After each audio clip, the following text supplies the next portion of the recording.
I got loyalty, got royalty inside my DNA. I got total peace, got war and peace inside my DNA. I got poison, pain, and joy inside my DNA.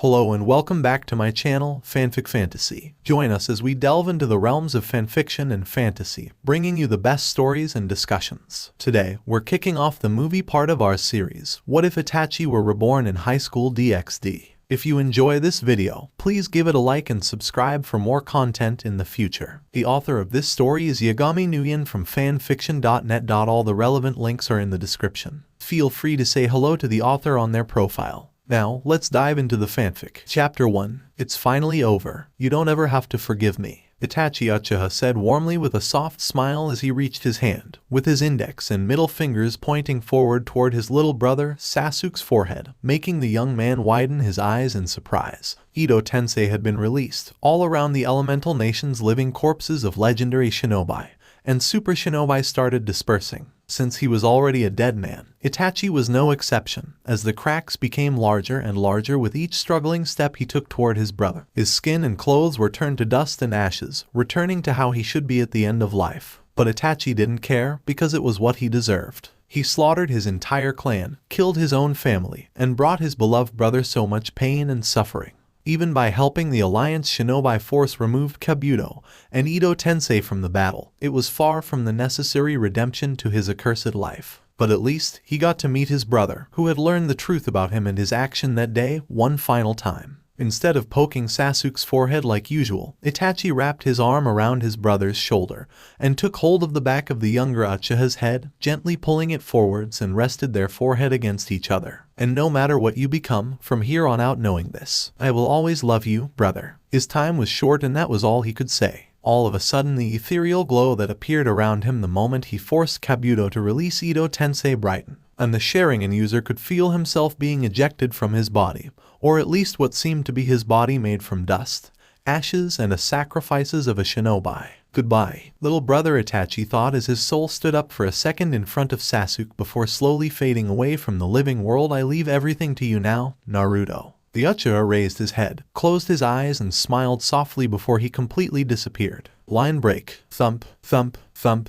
To the sound of gentle heartbeats, Itachi awoke, slowly opened his eyes, but for some reason, all he could see was darkness. I'm not dead, was the first thing he thought. He should be dead. Yes, unless someone decided to use Ito Tensei to bring him back to life again. Itachi knew the feeling of death and then brought back to life by that cursed Kenjutsu. It was like going to sleep for a very, very long time before being forcefully awakened up, with only his mind and consciousness inside his body, as his control was lost to the user. However, he could still feel his body, so Itachi could tell that he wasn't brought back to life yet again. But that was impossible because Ito Tensei was one of the only two gateways for the deaths to come back to life. It was then Itachi realized that his body was no longer what it should be. In fact, he just noticed that he wasn't breathing. More like, he couldn't breathe. Since he awoke he had not taken a single intake of air. He could tell that he was pretty much alive, and Itachi could even feel his own heartbeats. But how could a person be alive more than a few minutes without breathing? Itachi would never expect the afterlife to be like this. Also, his body was weak, much weaker than it should be, in that he was both naked and floating in something rather narrow, with his arms and legs curled up. Curled up. Wait a second, Itachi thought. He knew this posture. To further verify his theory of his current situation, Itachi slowly moved his arm down and the back of his fingers gently touched something soft and rather long around his midsection, clinging to his navel. He tried to kick his leg around and could hear a small, almost unhearable voice of a woman, which sounded like a soft giggle. Line break. How long has it been? Hours, days, a week, months, but definitely not a year time, because pregnancy only lasts for 40 weeks. It was also possible that his mother had already had him about 30 or 31 months, because his body was finally completed, and he was about to be born in less than a month. Itachi was a very patient man, so he rested inside his mother's womb with his eyes remained closed most of the time, listening to his mother's sweet words and possible his father's strong and manly words to him. He could not hear everything, but it were more than enough for him to know their personalities. He also thought about his past life and came to accept that he was reborn, or at least brought back to a baby again, with his memories, and sound impossible enough, his chakra network, still intact inside his mind and body, something that went against popular belief. Is there any reasons behind this? How can something like this ever happen? Why him? Itachi had repeated those questions over and over in his mind the moment he could feel alive again. Itachi knew that he was about to be born, becoming an infant with the mind of an adult, but he didn't know what was waiting for him at the outside world. The prodigy of Uchiha clan couldn't help but wonder if this was the second chance the gods granted him, a chance for him to do the right things. Itachi knew that he was a monster and there was no denial to that. He had killed countless people, instilled terror into countless more, and had aided an evil Akatsuki for his final years, so a chance of redemption was something that would be very unlikely ever happen to him. But how could he deny something like this? He was about to be born, once again, but by a different mother, and he was, definitely, going to have a whole different life as well. Like it was mentioned before, he didn't know what was waiting for him at the outside world. He also didn't know if Elemental was still the same like before after the 4th Shinobi War. But one thing for sure, he got a new life waiting ahead of him, a new and better life than his past one. Itachi would never let a chance like that slip through his fingers, and so he waited, and waited, patiently for him to be born, and after all, the time finally came. The release of oxytocin was the first sign of childbirth, and soon after that, his mother's womb started cramping strongly around him as she tried to push him out. He could hear her cry of pain, but that was something very natural during childbirth. Push stronger, Fiona-san. Almost there, the doctor encouraged. Fiona, so that was his mother's name. Come on honey, you can do it. A man's voice, which he immediately recognized to be his father's voice, joined in. It's hurt. First was his head, supported by the doctor's gentle hands, then his body, and finally, his mother's cry of pain stopped. Itachi was wrapped in a clean, white towel by the nurses and gave to sobbing his mother, a beautiful woman with golden blonde hair and deep blue eyes. She was lying on a hospital bed, with her face was rather pale because of childbirth. Out of the way, Akiro-san, the nurse said to the black-haired, black-eyes man that was holding his mother's hand. This is a mother's job. The father shouldn't be here. All right, and cool. The man chuckled and took a few steps back, giving them some room. My son. The nurse gently laid him down next to his mother, who couldn't help but reach her hand out to touch his cheek, tears of happiness falling down from the corner of her eyes. He's so beautiful, isn't he? She whispered with pure love for her son. Itachi, while he wasn't capable of doing something like smiling yet, couldn't help but smile mentally at Fiona's touch. From this day, she was his mother, and he was her son. Congratulations, Fiona-san, the doctor said as he wiped the sweats from his forehead. He's a healthy boy, and I cannot help but feel really surprised that he is not crying, he said in amazement while looking at the small baby. He must be really happy to see his father and mother, the nurse said with a smile. Of course Itachi was happy, then again, who wasn't? He must be the first person in this world knew the feeling of being given birth to and the happiness from seeing his parents, or new parents for the first time. He's a strong baby after all. Good job, Fiona, Ikiru said with a soft smile, nodding his head in agreement with his wife while using his thumb to wipe away the tears from the corner of his eyes. What are you going to name him, Fiona-san? The doctor asked. Itachi, Fiona said softly, making Itachi widen his eyes mentally. That couldn't be a coincidence, right? Itachi Uchiha. Itachi almost thought that his family name would be Uchiha, but it seemed he was wrong. But Itachi, of all the names she could use to name him, why would his mother think and then choose that name? Alright then, Itachi Uchiha. The doctor smiled and wrote down the name on the board. Enjoy your time with your son, Fiona-san.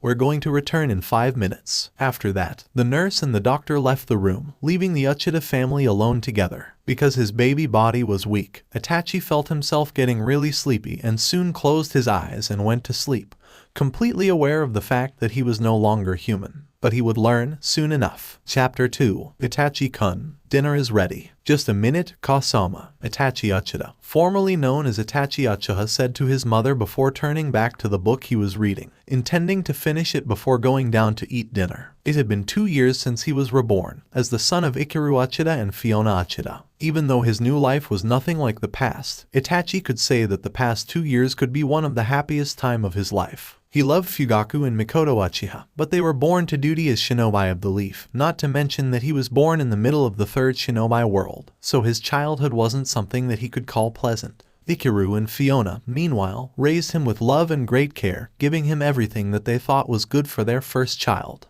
In the past, he was an Uchiha and a future shinobi, so he was raised differently than a normal child. Then, he was raised like a normal child, in a normal environment, because Ikiru and Fiona were just two normal husband and wife, not some great and important clan's heads like his past father and mother. There was no war, no battle, no deaths, no violent. Itachi also didn't have to focus too much on his training like he used to be. This was a life that he could never ask for, but always dreamed about. However, a couple of weeks after he was born and when he was returned to his parents, Itachi realized that there was some major difference between him and the person he used to be. It happened when he saw the sky, bearing the color of purple instead blue in the daytime. It was almost the same for the night, but there was the moon, which he learned later that it was just a false one, there to make the night's darkness the same with before. Not long after that, Itachi was completely shocked when he saw his father flew away with a pair of black bat-like wings. It didn't take him long to realize that he wasn't human, but something else. Soon, he learned that he was a devil, so he waited for a few months to the day he learnt to read and speak. Itachi couldn't risk acting like an adult while he was simply an infant, so Itachi let himself growing normal at first,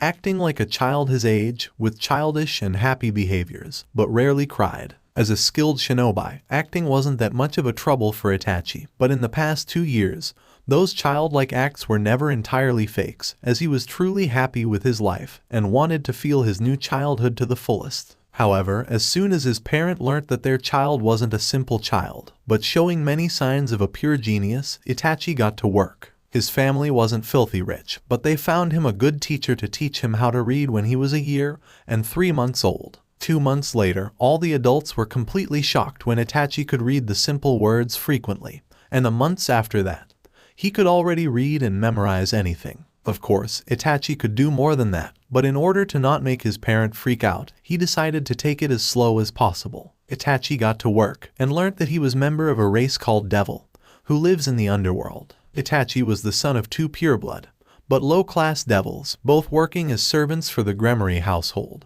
one of the remaining devil clans of the 72 Pillars and one of the highest-ranking and famous devil families. His mother worked as a maid while his father was the head chef for them. Itachi also learnt about their abilities and secretly mastered them to the highest state possible for his age, such as flying. Compared to normal human, they have increased physical abilities, such as superhuman strength, endurance, with enhanced senses such as an increased hearing range and eyesight. A child his age should be physically stronger than a civilian child, and at the age of 2 Itachi was already physically as good as he was when he was about to enter the academy, as his new strength senses allowed him to train in feats he weren't capable of doing at age 2. Devil faction was ruled by a group of strongest devils, called the Mau. There was currently 4 of them, with the last name of Lucifer, Leviathan, Beelzebub, and Asmodeus. However, they weren't the original 4 who wielded that last name. At some point in the past, the 4 original Mau led the Devil's faction against God and the angels in heaven as well as Azazel and the fallen angels in the Great War. The original leaders, however, eventually died in the Great War after more than half of the 72 Pillars as well as a majority of the armies of devils that served the high-class devil clans of the 72 Pillars were wiped out. After that, a group of the descendants of the original Mau intended to carry on their legacy by gathering the strong supporters and finish what their ancestors started, starting the next Great War. Their intention, however, were opposed by a certain group of devils, the anti-Mau faction, who wanted to ensure the survival of the devils as a species,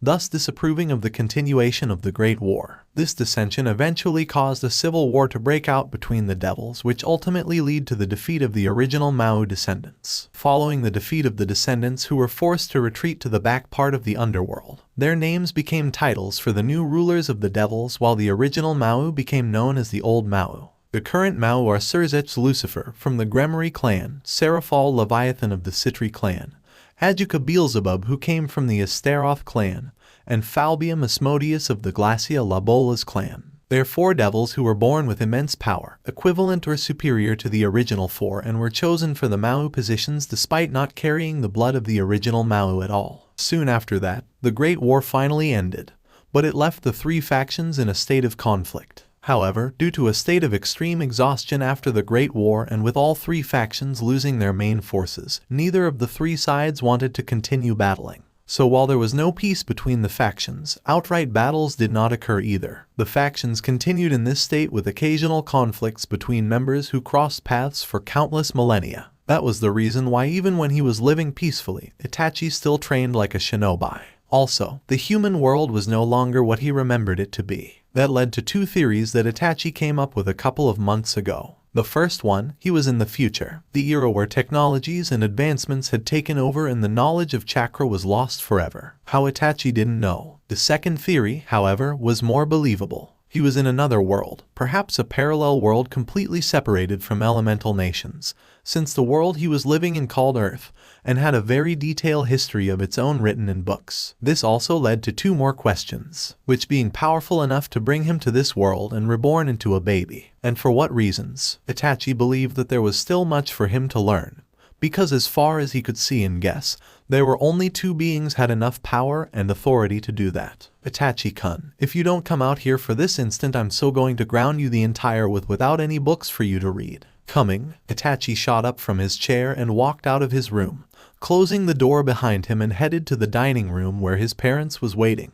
with dinner already served on the table. While his father was the best of their family, his mother decided that she should do the cooking chores, cause she could cook really good as well. It was 9 in the evening, the time for dinner because his parents' works at Gremory residence was over at 8:30. Good evening Kasama, to-sama. Itachi greeted them with a smile before getting on his own chair at the dining table. I swear Itachi-kun, you're going to turn into a computer if you keep reading so much like that, his mother said as she put the dish down to the table and sat down next to her husband, Ikaru, who was also smiling at him. Cut him some slack, will you dear? Ikaru said. Surprisingly, Japanese people use the same language as the people of elemental nations, and his grandfather was a reincarnated devil who used to be a Japanese man, which made his father and then Itachi a half Japanese too. Itachi is going to school soon. I think it's alright for him to get some prepares first. Am I right, Itachi? The child nodded his head. Yes, father, Itachi said. Excuse me. Fiona raised an eyebrow at her husband's words, but he is only 2 years old. It's too soon for him to think about school. Oh come on Fiona, our son is a genius, isn't he? Ikaru said with pride, and Itachi couldn't help but make a small smile at that. Remember what his teacher said? A prodigy that. But he is still a child. I don't want Itachi to waste his talents. Look at Rias-sama, she already has a tutor to take care of. Can we eat now? Before a fight could break out, Itachi decided to speak up and step their conversation. I'm hungry. He gave a smile that any child would give their parents. Fiona smiled softly at him and gave Itachi his chopsticks, as they were going to have Japanese foods that day, but not before giving her the I told you so look. He was a child, just a child after all. If Itachi wanted to do something more extreme and more mature, he would have to wait a few more years. Don't worry, to-sama. Itachi nodded his head to his father, who was speaking to him through a communication magic circle. I found it, he said, looking at the white chef hat with the crimson symbol of Gremory household in his hand, which his father forgot him and went to work without it this morning. All right Itachi, can you bring it to me? You know the way to Gremory residence, right? It was actually hard to not know the way to Gremory residence because he lived inside their territory, the area for their servants only a mile away from the place, and even from his home, he could see the rooftop of the mansion. Yes father, I will bring it to you right away. Be careful Itachi-kun, your mother would be so angry at me if something happened to you. Yes father. Itachi nodded his head and the magic circle disappeared. The 5-year-old boy quickly ran to the door, sat down to put his shoes on and thought about his wings, which instantly appeared on his back and took off to the sky, as flying would be the fastest and also safest way to get there. Gremories known for their extraordinary affection for their servants, and as such, they did not discriminate themselves with their servants. In the society where the low class served the higher class people, for nameless devils like his parent, becoming their servants were like a dream come true. The Gremory clan had a territory that was about the same size of Honshu in Japan, and also has a vast number of castles for its kin. A very rich territory, it also had a developed industry. When Surzet's Gremory, the eldest child of the family, became the Mao Lucifer and lost his right to become the head of the Gremory clan,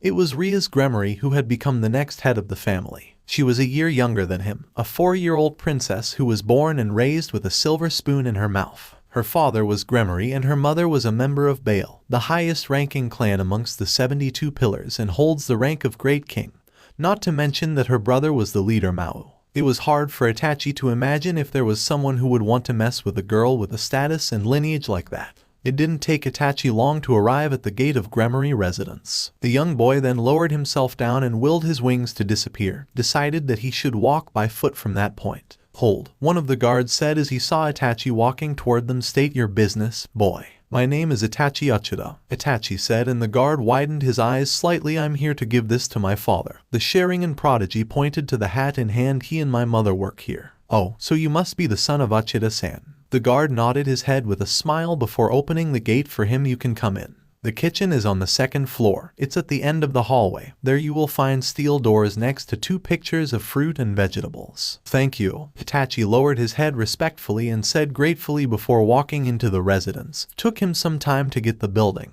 In short, Gremory residence was more impressive and incredible than any palace he had seen in his life. Both life actually. It took him more than a few minutes to get to the second floor, because there were so many staircases and hallways inside, which going to lead to which he didn't know.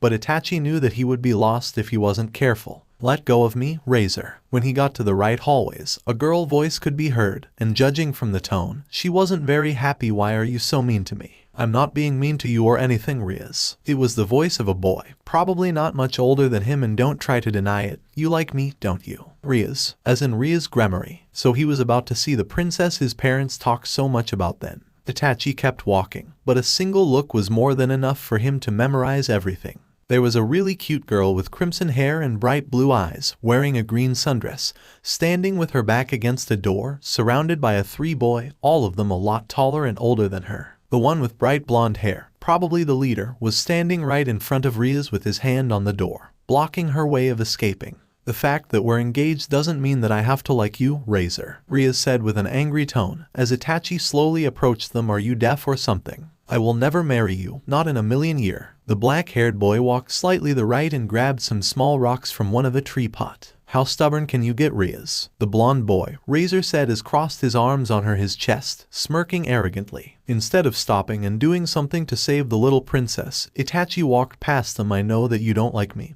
That's why I ask you to hang out with me. I'm sure that. Ouch, Razor cried out in surprise when he felt a sharp pain at the back of his head. Oi. Who throw that? He shouted and saw no one but a boy with black hair, but he was already very far from them. Hey you. Stop right there. Of course, Itachi stopped and turned around to face them, hiding the remaining rocks inside his father's hat. Yes, Razor-sama, Itachi said calmly, looking straight into Razor's eyes. Rias meanwhile was looking at him curiously. Did you throw this rock? Razor asked as he picked the rock from the ground and pointed at it. I don't know, what are you talking about, Razor-sama? Itachi shook his head and moved his hands behind his, taking a rock into his hand. I would never dare to do that to the son of Fennec's household, he said before flicking the rock into the wall at his right with his thumb before doing the same with his left thumb, but to the wall at his left. The first rock hit the wall, then bounced up to the ceiling, to the table at his left and smashed into the second rock, changing direction, but also broke into 2 pieces because of the impact, heading up. Both pieces then smashed onto a chandeliers and shot down to Razor's minions' heads, hitting them with such force that was nearly knocked down to the ground. What the hell? They cried out in pain. Razor turned his head to look at them in surprise, but right at that moment Itachi threw the last 4 rocks he had, one after another, making them hit each other rapidly on the air until one finally hit Razor's head, again at the back of his head. Ouch. Ew. Razor roared and flared his eagle-like wings of fire out, glaring murderously at Itachi, who remained calm nonetheless. He was right, Razor was from Fennec's household, the household blessed with fire magic and immortality of Phoenix. Rias meanwhile was gasping in surprise. What the unfamiliar black-haired boy just did was completely out of her imagination. She couldn't see the rock, but she could see him throw them right after Razor turned his head away. I don't know, what are you talking about, Razor-sama? Itachi shook his head. From what I saw, you was hit at the back of your head. How can I throw a rock at the back of your head while I'm facing you? Itachi asked, making Razor widen his eyes at his logic. This is not over, you hear me? Razor said hatefully and ran away with his minions. I will talk to you later, Rias, but not after. He said that to the crimson-haired heiress of Gremory household. Spoiled brats, Itachi muttered before turning around to walk away. Hey wait, Rias called out to him and grabbed his shoulder. I want to talk to you, she said to him. Yes, Rias-sama, Itachi asked and turned around to face her. She was shorter than him, must be because she was younger. What is your name? Rias asked excitedly. I have never seen you around here before. My name is Itachi Uchiha, Rias-sama, Itachi said. My parents work here as your servants. I'm here to give my father the hat he forgot at home this morning. He brought the hat up and showed it to Rias. Uchida, your father is Ikiru Uchida-san, Rias asked. Her eyes sparked with excitement. He sneaks candies to me, and he can cook delicious meals too. I see. Itachi nodded his head. So that was why his father always prepared a bag of candy before he went to work. Itachi loved sweets, so there was always a few bags of candy in his room for him to eat while reading. Now, excuse me, but I need to. Wait, Itachi-kun, thank for saving me from Razor, Rias said, smiling cutely at him. Also, can you teach me to do that trick with the rocks? She asked, doing some flicking action with her fingers. It's so cool. Her eyes sparked again. Of course, like any children, she would get excited after seeing cool tricks like that. Even his brother Sasuke asked Itachi to teach him after seeing it. A smile then appeared on his face as Itachi then raised his hand, gesturing her to come closer, which she immediately did. But when she was close enough, he poked her gently on the forehead with his index and middle finger. Huh? She asked in surprise while holding her forehead. Forgive me, Rias-sama, but maybe next time. He smiled and turned around to walk away. So that was Rias Gremory. She's cute, not being a pedophile or anything, because he was an adult in a child body, but Rias was really cute, and even an adult had to admit that. She was definitely going to turn into a heartbreaker in the near future. Chapter 3. Itachi-kun, play with me, said a 10-year-old, incredibly cheerful and happy Rias Gremory as she stood behind Itachi, the boy she claimed to be her best friend, with a lot of toys in her arms. All right then, Rias-sama. Itachi nodded his head and closed the book he was reading, standing up from the bench he was sitting on and turned around to face Rias, who then smiled brightly and dropped down to her knees on the lush grass of Gremory Residence's garden. How's your day, Rias-sama? Itachi asked with a small smile as he sat down in front of Rias and picked up one of her toys, an action figure of an anime series. School is boring, Rias moaned loudly. They talk things I already know, and Razor is trying to be mean to me again. Like all young devils with high status, Rias got tutored at home from the age of 4, and since the girl was quite a genius herself, it didn't take Rias long to memorize anything that she was taught, making school really easy for her. However, she still went to school just like any children when she's 10-year-old. It was a school for rich kids like her, with better quality than the school Itachi went to, but that was beside the point. Ever since Itachi saved Rias from Razor Phoenix and his minions and showed Rias something that could get a child her age really excited, she had taken a liking to him and demanded Itachi to come to her home every time he's free to play with her. When he refused, because he would like to stay at home during that time to read books and train, she turned to her parents, who she asked to hire him as her friend for real, and then to his parents, who were asked to bring Itachi to her home so the two of them could play. The parents agreed right away, with the Lord and Lady of Gremory household thought that it might be a good thing if their daughter had a friend who didn't come from high-status household, not to mention that he's also the son of their most trusted servants. Itachi's parents thought the same and believed that Itachi should have more friends than none at all, since their son kept his attention in books. Plus, it was Rias Gremory they were talking about. She was the beloved daughter of their Lord and Lady. Any servants would love to have an opportunity like that. He didn't get much chance to play with Sasuke when he was young, but he did know how to entertain a 10-year-old child like Rias. He also spent his time at Gremory Residence to explain to Rias anything that she couldn't understand, from the random everyday things to the things her tutor and school taught her. In a way, it's like she had become his little sister, and he cared for her like a big brother. However, dealing with her was completely different than dealing with Sasuke and his childish behavior. It took a lot from him just to keep the usual energetic crimson-haired princess from becoming overexcited sometime. I see. Did he do anything to you? Razor was 7 years older than Rias, so he was 12-year-old then. Even though he had Rias as his fiancées, that douche made quite a reputation for being a playboy at school.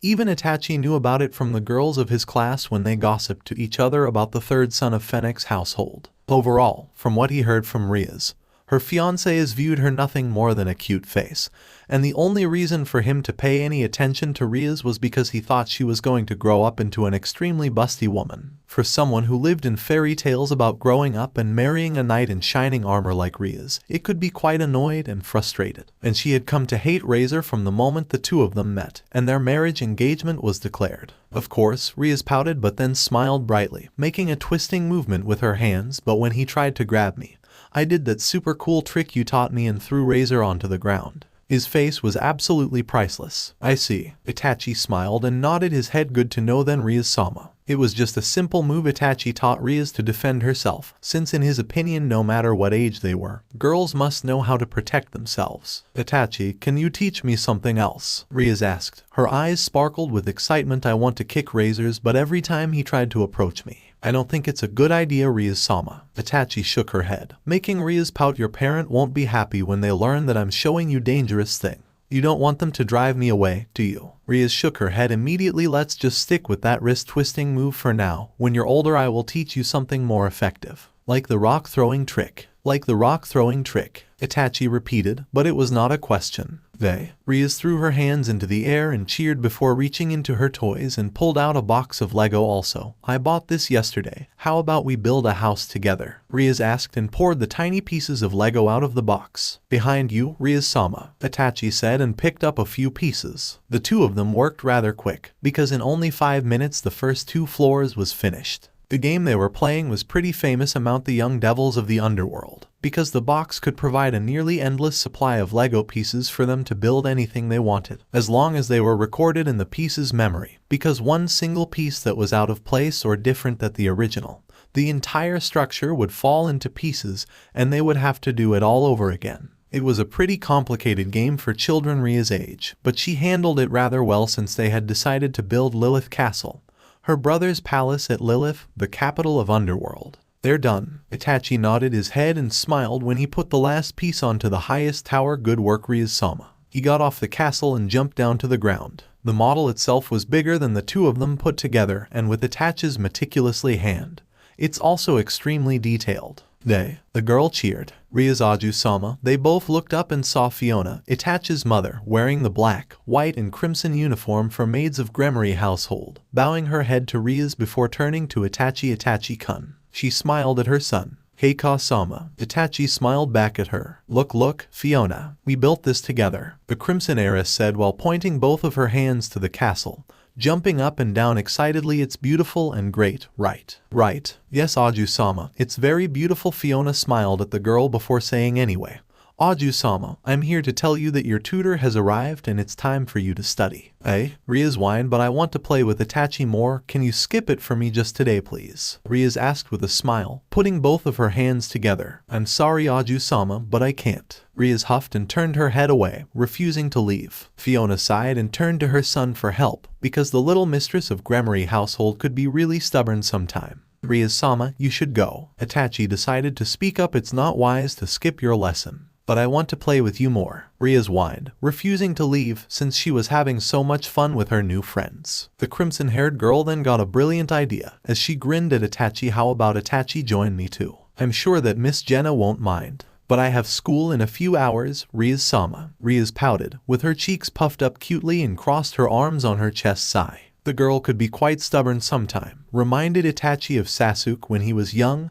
Nonetheless, Rias-sama. Itachi raised his hand, and the moment Rias turned her head back to him, he poked her on her forehead, much to her surprise. I'm sorry, but leave this for now. Next time, alright. Moo. Stop poking me, Itachi. It isn't fun at all. Rias whined, holding her head with her hand but nodded nonetheless, with a smile because she got something to look forward to. Next time. And she followed Fiona into the house, after waving goodbye to the black-haired boy, who disappeared into a puff of smoke shortly after. Line break. Itachi, the real Itachi, meanwhile was exploring one of the many ancient cities of the underworld, Lilith, also known as its capital. It wasn't very far away from Gremory Castle, but much more crowded than his home city. Lucifod was the original capital of the underworld, though the new Mao made the central city of the underworld their new capital, and Surzech Lucifer moved there with his servants, naming it after the mother of all devils, Lilith herself, who passed away a long time ago. A box of 5 dango, please, Itachi said to the shopkeeper of the dango stand and gave him the money. It seems my clone has disappeared, Itachi thought as he received the memories of his clone who he sent to play with Rias. Not that he didn't want to play with her, but Itachi believed that he got more important things to do and a clone in his place should be enough to keep Rias company. Thank you.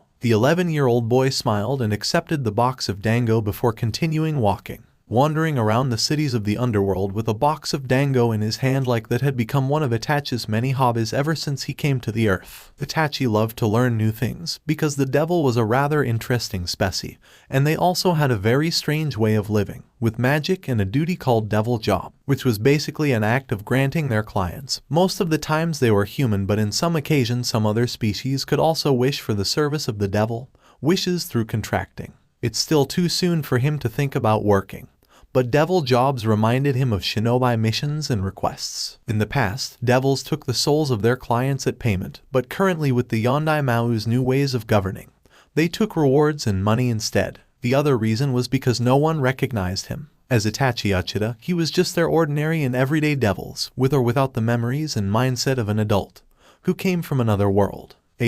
Lunching on his most favorite foods, Itachi looked on in interest at the sight before him. There was a crowd in front of him, as many devils, young or old, male or female, was gathering together to watch something, sometime cheering out loudly in excitement. There were also many flashes of light, so maybe it was a celebrity coming into the city. Curiosity took the better of him, and since Itachi was on a sightseeing trip, he approached the crowd and pushed his way through it to get to the front line, and immediately widened his eyes at what he saw. Panty, pure white panty. It was like the universe just slapped him right in the face. What the? Itachi wondered out loud as he looked the person, or devil, or rather a female devil, that was drawing all the attention from the other to her, and clearly from the expression she was showing, she was enjoying it a lot. She was a very beautiful teenager girl with long, black hair that was tied into twin tails and blue eyes. She was wearing a pink outfit, or rather a costume of what Itachi could only call a witch costume, or in that case a magical girl outfit. Pink in color and exploring much of her belly, and a magical wand with a big yellow star on the head. But other than flashing her panty around so casually like that, the most ridiculous thing about her was that while she had a childlike body, as she was only 10 or so inches taller than him, she got the largest pair of breasts Itachi had ever seen on someone her age. Something that went with her childlike body, look even bigger than usual. They were jiggling, bouncing, and swaying around as she moved her body in various poses, becoming the one thing that was drawing the most attention from the citizen. Weirdo, was the only thing Itachi said before turning around and walked away, thinking that there was a chance there was much of the city for him to see. Though, for some reason that girl looked oddly familiar. But his word and his action, which was completely opposite from the rest of the crowd, didn't go unnoticed by the magical girl, who was none other than Seraphal Leviathan herself. Was the first word she let out when Seraphal saw him walk away, and because of his uninterested action, not to mention his hairstyle that was rather long for a boy, in 1 second she almost mistook him with her beloved baby sister. "Hey, wait up. The boy over there," Seraphal called out, but with so many people around her, her words couldn't reach him. So Seraphal decided to give her fans some last sexy poses before waving her hand to them, saying with her usual cheerful tone, "Thank you everyone, for such a great time. But it's time for Leviathan to go." The crowd all groaned in disappointment, but parted away. As soon as the path was close, she chased after the boy, who wasn't very far away from her and was walking inside a park. It took her less than 5 seconds to come close to him and reached her hand out to grab him. "Hey, wait up," feeling something that was approaching him with great speed and called out for him in a feminine tone. Itachi sidestepped and grabbed that girl's hand with one hand and twisted their wrist hard, intending to use their momentum to throw them to the ground. But much to his surprise, the girl stood still like nothing happened. Her wrist wasn't bended like Itachi expected. They proclaimed almost at the same time. "Hi," Seraphal said cheerily and waved at him with her hand. From up close, the boy really looked a lot like her sister, even the calm and collected expression he was having, with the only difference being their eyes' color. "Who are you?" Itachi immediately let go off her hand and asked, recognizing the girl from before. Seraphal widened her eyes after hearing that question. Sure, most children his age couldn't recognize the current Mao Leviathan, because she wasn't in her real form that was recorded in history book, but they would definitely recognize her from her own TV show. Being the Mao of foreign affairs and a skilled actress herself, Seraphal had developed a skill of detecting lies and acts, but from what she could see, he wasn't lying at all. "You want to know my name?" Seraphal then winked at him with a cute smile before jumping back, spinning along the way with the power of the stars. Her skirt spun with her, and once again revealed her panty to the world to see. "I will eliminate the evils." She then spun the staff around before leaning back, making a peace sigh while winking, "Cause I'm Miracle Leviathan." Leviathan? Itachi asked, and Serafal nodded her head, making a hopeful smile. Leviathan. Rias mentioned about that TV show before, supposed to be an extremely popular TV show for children, but most of the fans were adult because of the attractive female protagonist. Itachi finally understood why. Well, good to meet you then. I'm Itachi Uchiha, Itachi declared, making Serafal face palmed. Nay, you don't recognize me at all, do you? Serafal asked in shock as she stood up and looked at him. You look somewhat familiar, but I can't recall meeting you anywhere. Itachi shook his head at her. Are you a celebrity or a movie star? He asked. And both. Serafal winked. You can call me Leviathan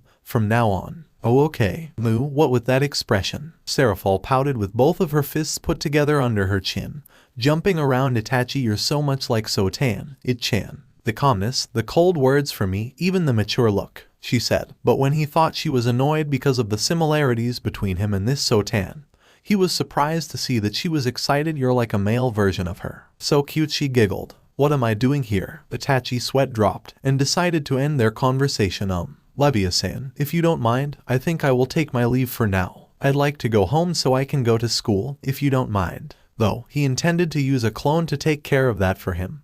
But that could work as an excuse too. Serafal's smile dropped in disappointment. But I want to talk to you more, maybe spend some more times with you too. I like you, It-chan. She tried to hug him, but Itachi picked up the dango stick and poked her in the hand, making Serafal take her hand back in surprise. Please Leviathan, fan or not, it's not wise to show such affection to a stranger, Itachi told her, and also, please call me Itachi. However, she was still wearing the same disappointed but childish expression on her face, the kind of smile Itachi had seen so many times from Rias' grimoire. He then looked at his dango box and realized that there was still one stick of dango left. Serafal looked up when Itachi showed the dango stick to him. For me, she pointed at herself with a bright smile. Itachi nodded his head, and Serafal immediately took it from his hand. Thank you. That will cheer you up. Itachi smiled before throwing the box into a trash can 5 feet away from them, and behind his back, much to Serafal's surprise. I will see you later, Leviathan. With that, Itachi walked away before summoning his wings and took off to the sky. What a strange boy. Serafal couldn't help but think about him like that as she watched him disappear from view while eating the dango he gave her. Chapter 4. Itachi closed his eyes before dropping himself down the cliff. For a young, 13-year-old child, dropping himself down a cliff would be something really extremely, especially when that child was a young devil but didn't intend to use the wings. Instead, the boy made a flick of his wrists, and almost instantly, 3 kunai appeared in his hands between his fingers. Without turning back, Itachi outstretched both of his arms and threw the kunai in various directions, heading to the targets he placed on the ground before using 2 kunai to slow himself, stabbing them into the steep cliff. When he was 20 feet from the ground, Itachi placed his feet onto the cliff and made a jump, backflipping on midair, and threw the kunai he was holding at the nearly invisible wires, cutting them and activating the traps he set up himself. 4 platforms shot out from the ground, throwing kunai at him from all directions. The prodigy Uchiha dodged the first barrage of kunai coming from the front by sidestepping, but caught 2 of them in midair, and threw them at the waves at his left and his right, deflecting them. At the same time, took a jump to dodge the kunai that were coming to him from behind, making them fly past him harmlessly and stab themselves down to the ground. Itachi made a small smile at what he did. Over the past few years he trained a lot, physically, mentally, and magically, even archiving feats that weren't possible for him when he was that age, and Itachi made sure to train them to highest peak of his abilities, surpassing even the higher class devils twice his age. Itachi stood up, allowing himself to make a satisfied smile, and started gathering his kunai, the handmade shinobi weapons he made himself with metal he found at Underworld's landfills, using steel instead of chakra metal, because he doubted the world he was living in had something like that. He made a few dozens of them, including many shuriken and the other gears with his own hands. It was tough, but it was nothing he couldn't handle with a couple of katen ninjutsu, and many days of skipping school. Suddenly, Itachi heard a sound and took one of the kunai in his hand before throwing it after turning around. The kunai cut through the air and headed to the target with blinding speed. Luckily for Ria's grimoire, Itachi didn't aim for her head but the tree next to her, missing her cheek by mere inches after cutting down some of her hairpieces. Also, he flew it so fast that she couldn't see it coming, only a gush of wind. Rias-sama, Itachi asked, faking a surprised expression with his eyes widened slightly. What are you doing here? his personal training ground. At least the place he made into his training ground was a small forest located at the far east of Gremari's territory, miles away from her house. I tracked you and came here looking for you, Itachi, Rias said, pausing for a second before saying, well actually, Inku helped me track you down. He's waiting for me outside the forest. Inku was her brother's, who had become Ria's caretaker a year ago when Rias decided that her home wasn't interesting anymore and wanted to go outside. Mainly go to Itachi's home to play with him. She probably came to his house first and found that he wasn't there before asking the Kirin to search for him. Rias was 12 years old then and she had grown more and more beautiful with each year, becoming more and more like her mother who Itachi had a pleasure to meet pretty often. She was a nice and responsible woman, something for his observation only. A year ago, Rias had started to develop breasts, showing signs of maturing at a very fast pace. After 2 years, Itachi found it rather strange for her to have breasts even bigger than some girls 4 or 5 years older than her. He didn't know how big they would become when she's fully mature, but Rias, no doubt, would become the sexiest girl he had ever met. Of course, to him, a girl wasn't just all about her face and body, but it was hard for him not to admit that. Oh, alright. Itachi nodded his head and walked away. The rest of the kunai, please wait a few seconds. Let me help you, Itachi. Rias ran toward him and pushed Itachi out of the way to pick up the kunai he was about to pick up before going for the others. Picking up with the speed way faster than him with a very bright smile. Is this a weapon? She asked curiously, looking at the bunch of kunai in her hands. Yes, it is. So please, be careful, Rias-sama. Rias nodded her head rapidly and went on to gather the rest. With her help, he was able to gather everything in less than 30 seconds and put them away into his dimensional storage with a storing spell. What are you doing out here all alone anyway? Rias asked as she watched Itachi gathered some very thin, almost invisible wires. Something that he preferred to do by himself, training with knives and wires. Rias tilted her head to the side and asked, wondering why Itachi didn't try with something cooler, considering that he showed and taught her a lot of cool tricks and was an expert in almost anything. They are called kunai, Rias-sama, Itachi said before smiling at Rias, and yes, I'm out here training. Can't let myself falling behind you, am I? Rias made a really big smile after that while nodding her head rapidly. So what about you? Have you been training your magic lately, Rias-sama? Of course. Rias pushed her chest out and said proudly. Oniai-sama said training was very important even for us high-class devils. We shouldn't rely on our power we're born with and should train hard for a higher level. Itachi nodded his head in agreement. I'm proud of my power, but I want to get stronger too. Young high-class pureblood devils like Rias were usually born with extraordinary powers and talents they inherited from their parents, so not many of them wanted to train to become stronger because they were proud of their power and believed that they were already strong enough. A perfect example was Razor Fenix, Rias' fiancés. They're done, Itachi said and put the wire away with the same spell. We should get out of here. This place is not very safe. Rias nodded her head and followed him. The two of them made their way out of the forest, using the path Itachi made some time before when he first found the place to avoid, something he preferred more than fighting dangerous animals and even stray devils. Nay, do you know that today is a big day for me? Rias spoke up, starting a conversation. I'm going to receive my own set of evil pieces. Oh, it's great to hear. Congratulations, Rias-sama. Itachi turned his head to her and smiled. Thank you. Rias nodded her head gratefully. Are you excited? Of course I am, Rias said with a very excited tone, making Itachi chuckle. I can't wait to start my own peerage, have my own servants, those that are like my family, and train a lot to become stronger with them, she said, tightening her hands into fists, and made a confident smile. I'm going to have the strongest peerage and win in each rating game match. It was her dream alongside with the dream of becoming the next Gremari's head, from the day she learned how exciting a rating game match could be. I see. Then I wish you the best of luck, Rias-sama. She had gut and determination, and that were everything she needed to accomplish her dream.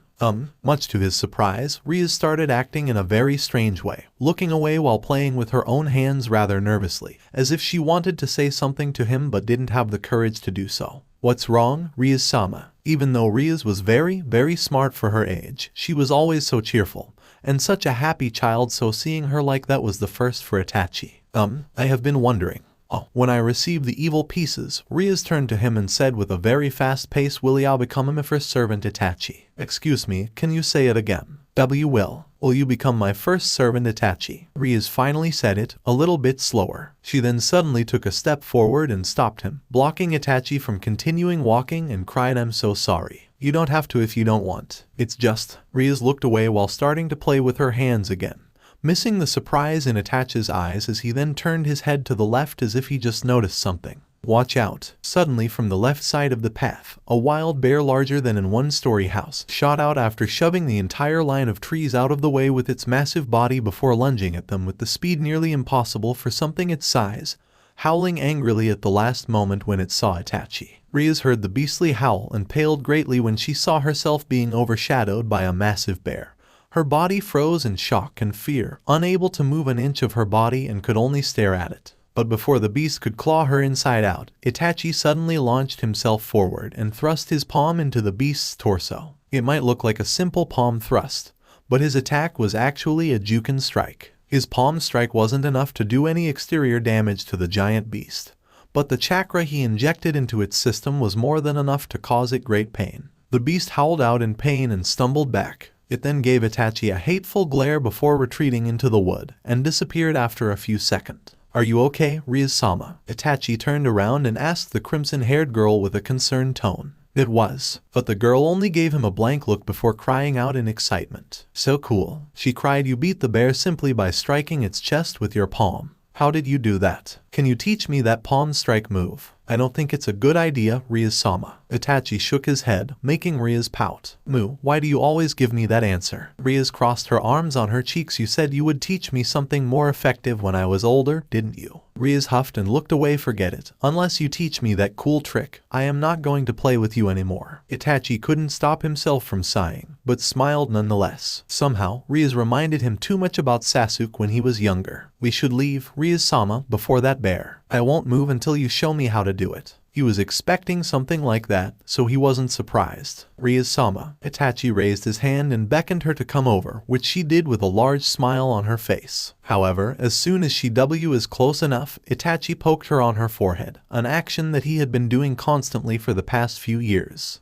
Rias groaned in disappointment, because she knew what was about to come next. "I'm so sorry, Rias-sama." Itachi chuckled. "Maybe next time." "Why must there always be a next time?" Rias pouted with her cheeks puffed out. "Is there no next time?" "There is, Rias-sama. But when that time comes, well..." Itachi shrugged and turned around to walk away. "Let's go, Rias-san. We should hurry before Nku-san get worried for your safety." "Hey, answer my question properly, Itachi." Rias shouted and ran after him. Line break. "So, Itachi," Rias said excitedly and extended her arm, pointing at the bookshelf behind her. "What do you think about my newest collection?" Itachi couldn't stop himself from sweat dropping at the amount of manga, anime DVDs, and action figures she had on her bookshelf. "It's very impressive, Rias-sama." It was the only thing he could come up with at the moment. Itachi knew that Rias was an otaku, and she was also one of the biggest Japan's fans he had ever encountered. She also had a huge collection of Japan's objects and artifacts in her room, which she collected over the years. What with that expression? Rias glared at him with half-lifted eyes, pouting cutely. "You're supposed to say, 'It's great, Rias-sama. I like it a lot. How did you collect them all in such a short time?' Or something like that, you know." Alright then, I will make sure to remember that." Itachi nodded his head.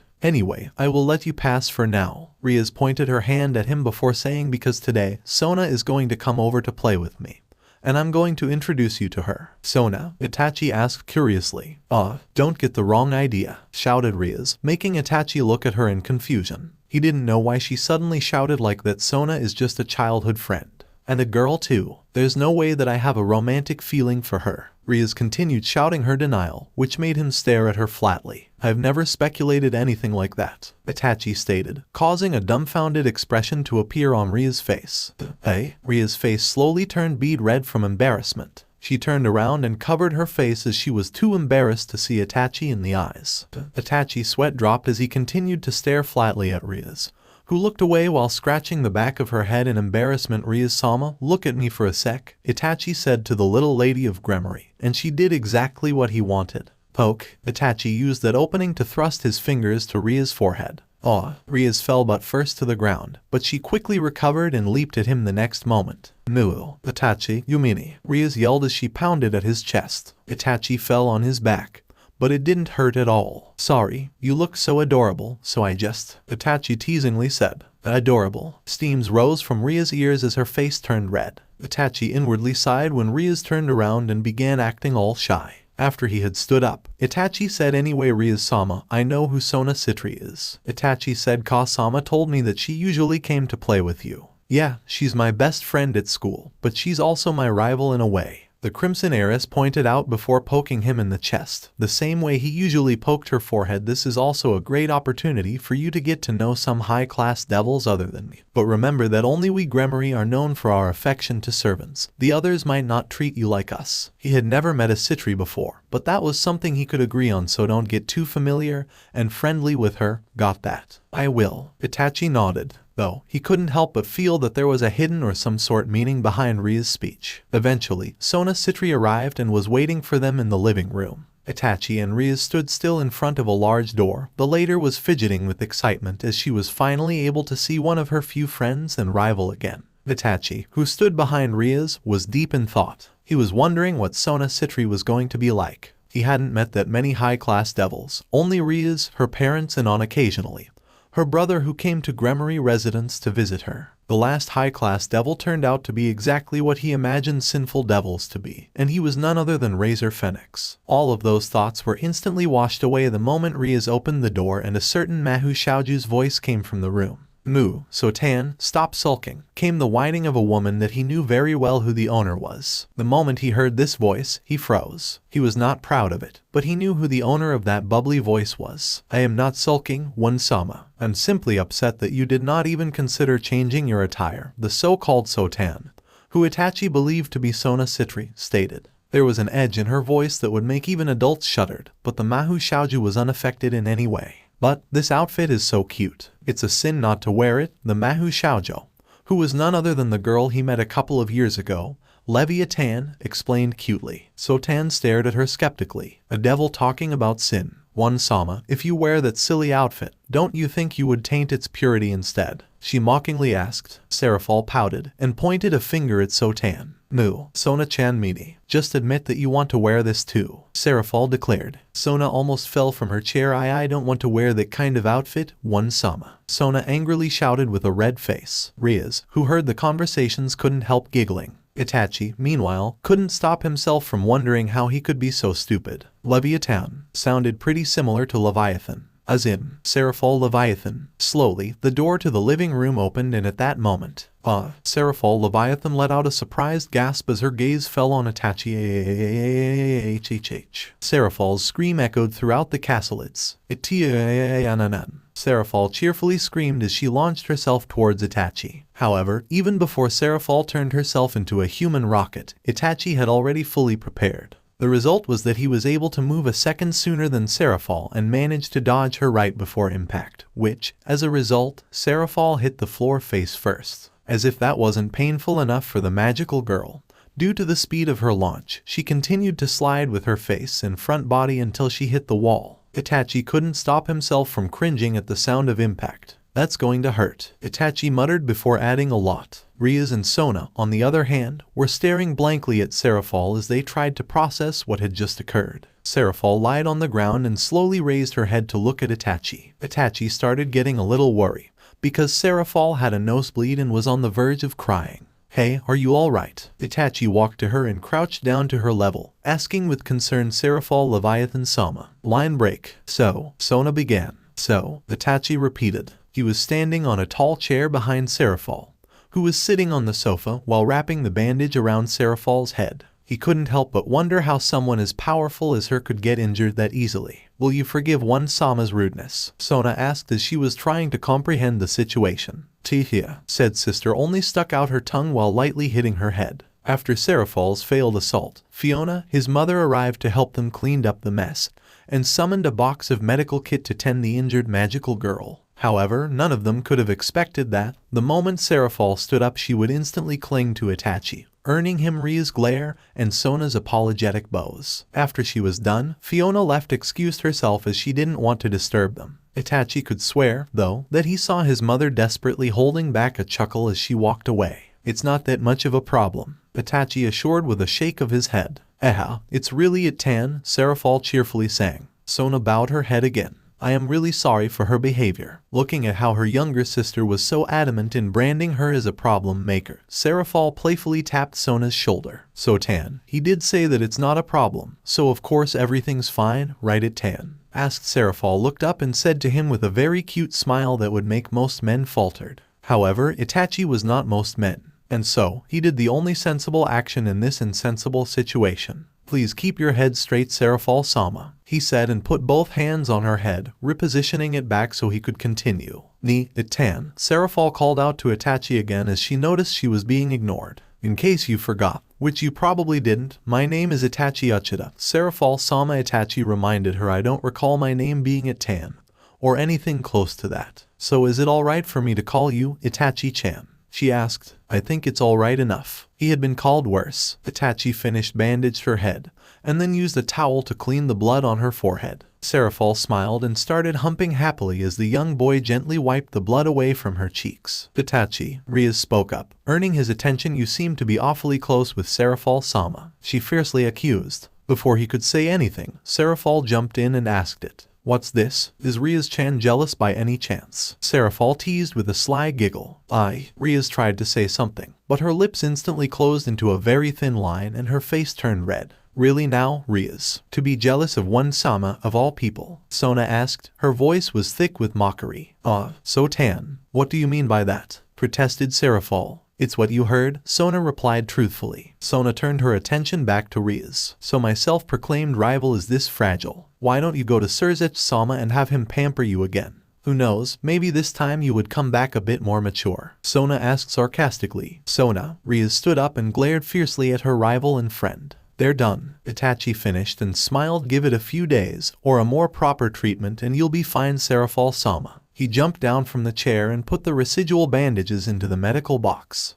You're so great at this, Itachi-chan, Serafal said, putting a hand on her bandaged head. I really hope that I have a servant like you. One Sama, can I have a few words with you please? Sona spoke up and folded her arms together on her chest, pulling her sister toward a far corner of the room and started lecturing her. Itachi, Rias called as she approached him and got into what people would dub as lecturing pose. I know boys always want to satisfy their carnal desire, but don't let it control you. Itachi's sweat dropped. Where in the world did she learn this terminology? Itachi wondered. He knew devils had higher learning capacity than humans, and also daily sexual contents weren't something unnatural for them. But to see someone as young as Rias, a devil yes, but a young girl no less, lecturing him about carnal desire, it was actually the first he had ever seen. He was brought out of his musing, because Ria's face was right in front of him. Well, do you understand? He replied, yes, ma'am. Looking satisfied, Rias went to Sona, finally giving Itachi a chance to take a breather before following after her. So, Serafal-san ... and you must be Sona Citri-sama, am I correct? Itachi asked, halting the sister's argument.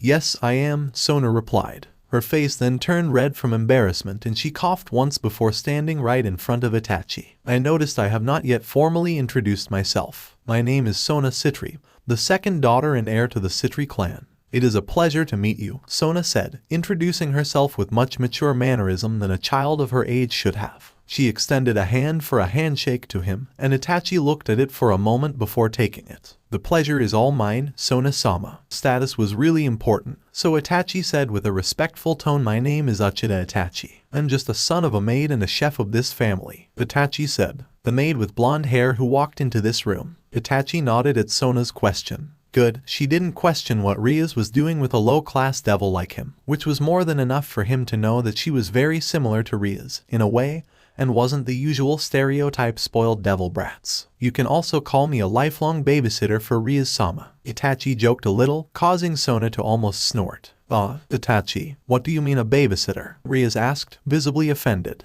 That just mean you haven't and probably will never change, Sona teased. Gugugu. Rias gritted her teeth and then declared, just you wait. I'll become a first-class lady, and I'll have you take back your words when that day comes. Sure, if that day comes, alright. Sona teased further with a devious smile on her face. Coo. Before Rias could retort, Serafal cheerfully jumped between them. And then ...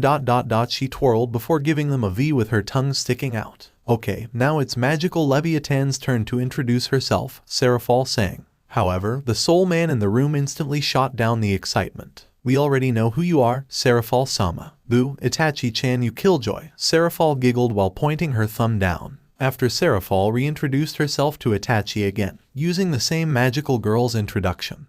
They had relocated themselves to the garden where a small tea party had been prepared for them by the maids of the house. With a Mao's permission, even a servant like him was allowed to sit with them around the table. There were teas and cakes on the round table in front of them, yet none of them had their attention on any of them. They were instead focusing their sights upon a chessboard and the duel between Rias and Sona. Itachi was currently watching at the sight, with an interested smile on his face. Rias glanced at his rook, but then he moved his bishop instead to make it in line with Sona's king. As expected, Sona's queen took his bishop. A reckless move. Do you think I would let you check me so easily? Sona asked while playing with Rias' bishop with her fingers. Rias pouted and tried to move her knight, but Itachi grabbed her hand and moved it to her e4 pawn instead. Move this one to this position, Rias-sama, Itachi said, pointing his hand to f6. All eyes turned to look at him, especially Sona. Rias was surprised, but it's a weak piece. Also, she would. Just do it. He pressed. His eyes were looking at the chessboard. Okay then. Rias grabbed her pawn and moved her pawn from e4 to f6. Her eyes then widened in shock and smirked when she finally realized it. Sona sighed in disappointment, and she moved her knight to avoid it being taken by Itachi's pawn.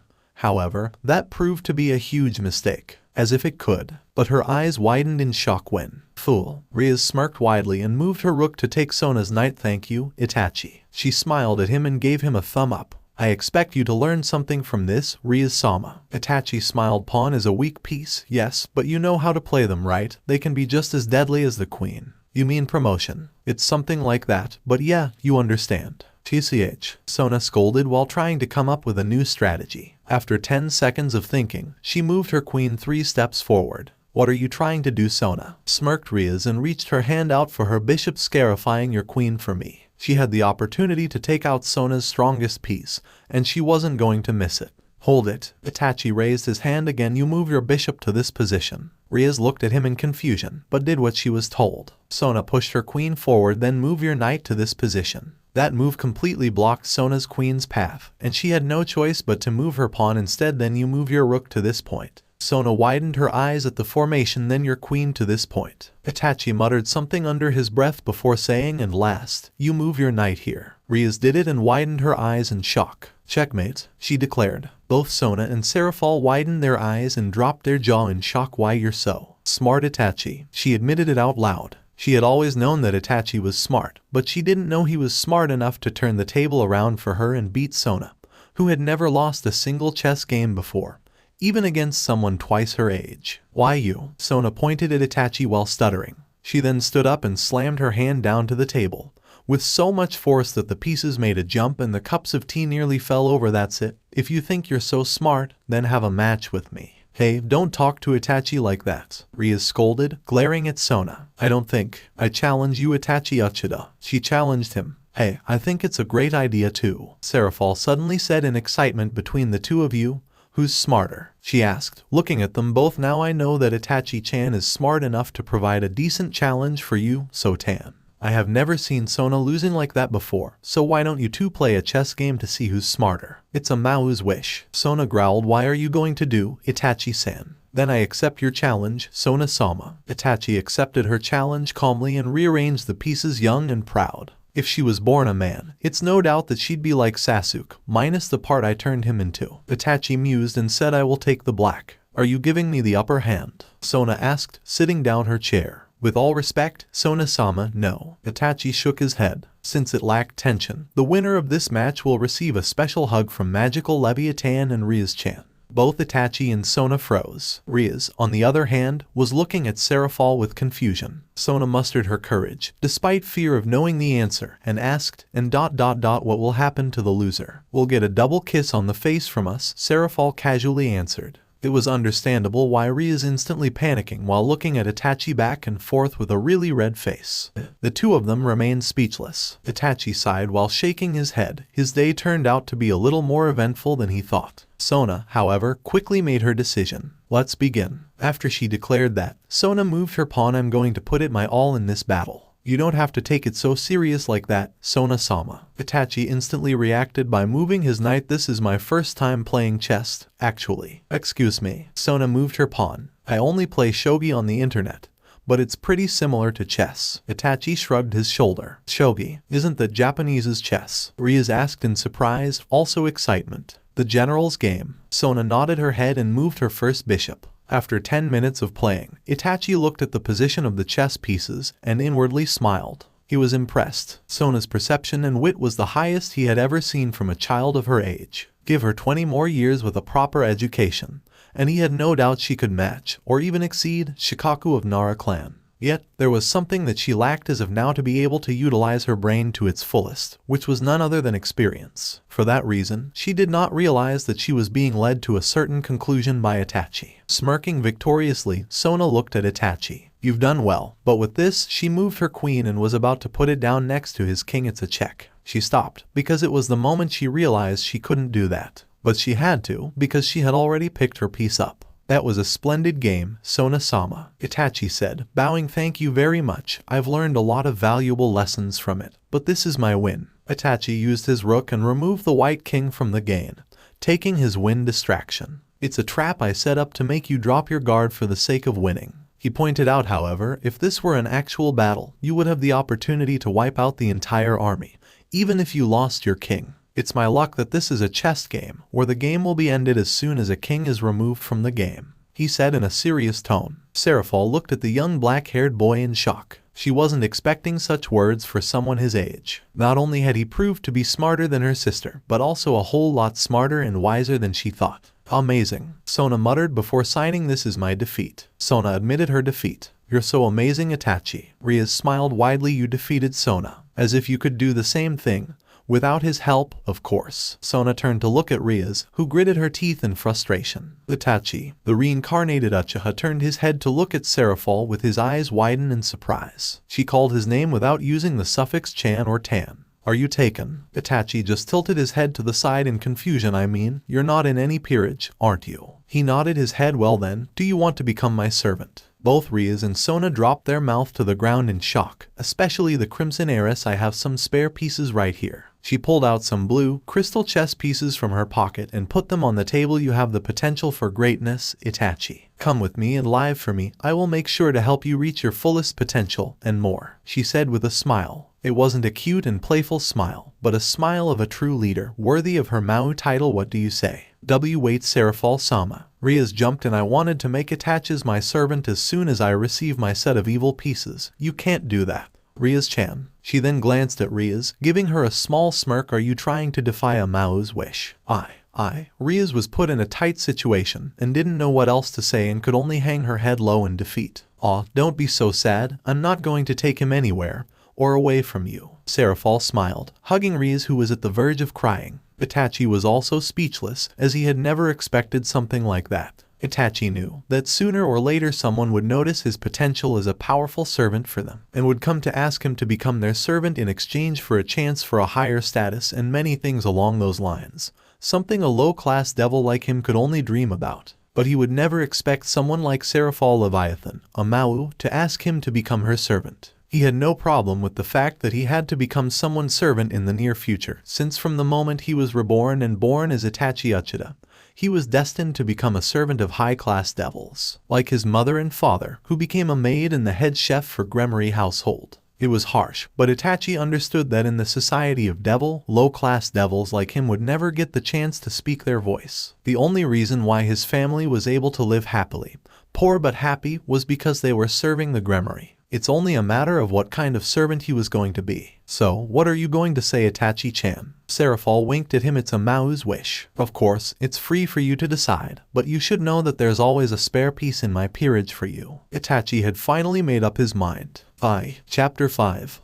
So, this is how the human world looks like, Itachi said as he cast his sight upon a city in a country called Japan. He was honestly impressed with how large this city was compared to his own village or any other village at Elemental Nations. He could see huge billboards with language that was exactly the same as the one in Elemental Nations, stadium on the distance, where apparently a concert was being held, and a tall, red tower decorated with lamps standing at the center of the city. At the same time, however, he wasn't really impressed with the architecture of the city overall, as he looked at the traffic jam on the road. They should have given it a bit more thought about the road's design, Itachi mused, shaking his head in disappointment. His complaint fell on deaf ears as his companion was busy marveling at the sight before her eyes. "Look, Itachi, that tall tower looks like a Christmas tree," said companion cheerfully shouted while pointing to a red tower in a distance. "It really does." Itachi nodded his head at his companion with a smile, who was none other than Rias Gremory herself. "You have a great imagination, Rias-sama." Much to his amazement, Rias had grown so much in the past 2 years, so much that Itachi believed she always had a growth spurt at least twice per month. 13 years old, and she had already surpassed young women her age in every aspect, especially her beauty and, of course, her breast size. Itachi once thought it was a female devil thing to become that attractive even at a young age, but after observing Sona and the girls at his school, Itachi believed it must have something to do with her diet or something to do with her mother, who was very attractive as well. It was a just simple curiosity of the differences between human anatomy and devil anatomy. Currently, the two of them were visiting a town in Japan. It was Itachi's first time visiting the human world, and he couldn't help but feel really anxious about it. He was very grateful that Rias decided to take him with her on the trip, and her parents, who let her under his care without a doubt. He was Seraphal Leviathan's servant, after all. "You're making fun of me, aren't you?" she threateningly asked with a pout. "I'm not," Itachi answered without any hesitation. I don't know if you're being honest with me anymore," Rias huffed, though she was smiling at him. Itachi then looked around. "By the way, didn't you say you want to see the whole city, Rias-sama? We only have a few more hours left to wander before Nku-san comes to retrieve us." You're right. How about we go there, then? It looks like we can see the whole city from there," Rias said, pointing at a shrine on the mountain. She then grabbed Itachi's hand and started guiding him to where she wanted to go. Line break. "Wow, we can see the whole city from here," Rias excitedly chirped. They were staring at the full view of the city from the top of the staircase that led to the shrine. Itachi had to admit, the city truly looked impressive from far away. The multicolored lights, the decorations, and the overall design of it truly screamed Christmas. "Itachi, look, over there is Kuo Academy," said Rias while pointing at a building in the distance. "Kuo? If I'm not mistaken, it's the school that's managed by both Lord Gremory and Lord Citri, isn't it?" asked Itachi curiously, and Rias nodded, answering his question. "Yes, Aru-sama and Sona's father built that school so that young devils like me could experience the life and educations in the human world. But currently it's still an all-girls school, so male devils and students are not allowed to be there," explained Rias. Itachi raised an eyebrow due to curiosity. "Currently?" Itachi asked. Immediately after, his sight turned towards the shrine, or rather towards the presence that he felt from the shrine. "Aru-sama and Lord Citri are planning to turn the school into a co-ed sometime soon," explained Rias. She then whispered with a light blush on her face, "That way, you could attend school with me, and we won't be separated." Rias didn't realize that Itachi had already left his spot and was currently staring at the empty shrine. Imagined her surprise when she turned her head and found out the young man had already gone. She frantically looking around and spotted him standing in front of the shrine. Before she could scold him for ignoring her, Itachi started saying loudly, "I know you're in there, and I know you've been watching us. It's useless to hide any longer. Come out." Rias stared curiously at him, and then she turned her attention to the shrine. She wondered whom Itachi was talking to, but then the shrine door slowly slid open. The one who came out to greet them was a young girl about Ria's age. She had a long black hair tied into a ponytail, a beautiful face for a girl, and wore a white one-piece dress. However, there was stains and dirt all over that dress, and the worn-out condition the girl who wore it made Rias wince. The girl looked like she had been through some unsavory experiences. Bruises on her body, cuts on her hands and feet, and some swellings as well. It was no wonder that Rias started to panic a bit and looked at him with eyes that practically screamed, "Quick, heal her." Itachi planned to do just that, but he didn't want to scare the girl if he suddenly moved towards her. The black-haired girl continued to stare at them, and then she tried to speak, but Rias beat her to it. "Are you all right? What are you doing here all alone?" asked Rias with concerns thick in her voice. The girl was baffled at the sudden questions. She cast her gaze downward, unsure what she had to say to these strangers. Fortunately for her, Rias decided to introduce themselves to ease the tension. Let me introduce myself. My name is Rias Gremory, and that person over there is Itachi Uchiha, said Rias while putting up a gentle expression and pointing at Itachi. The girl slowly backed away, glaring at them with suspicion.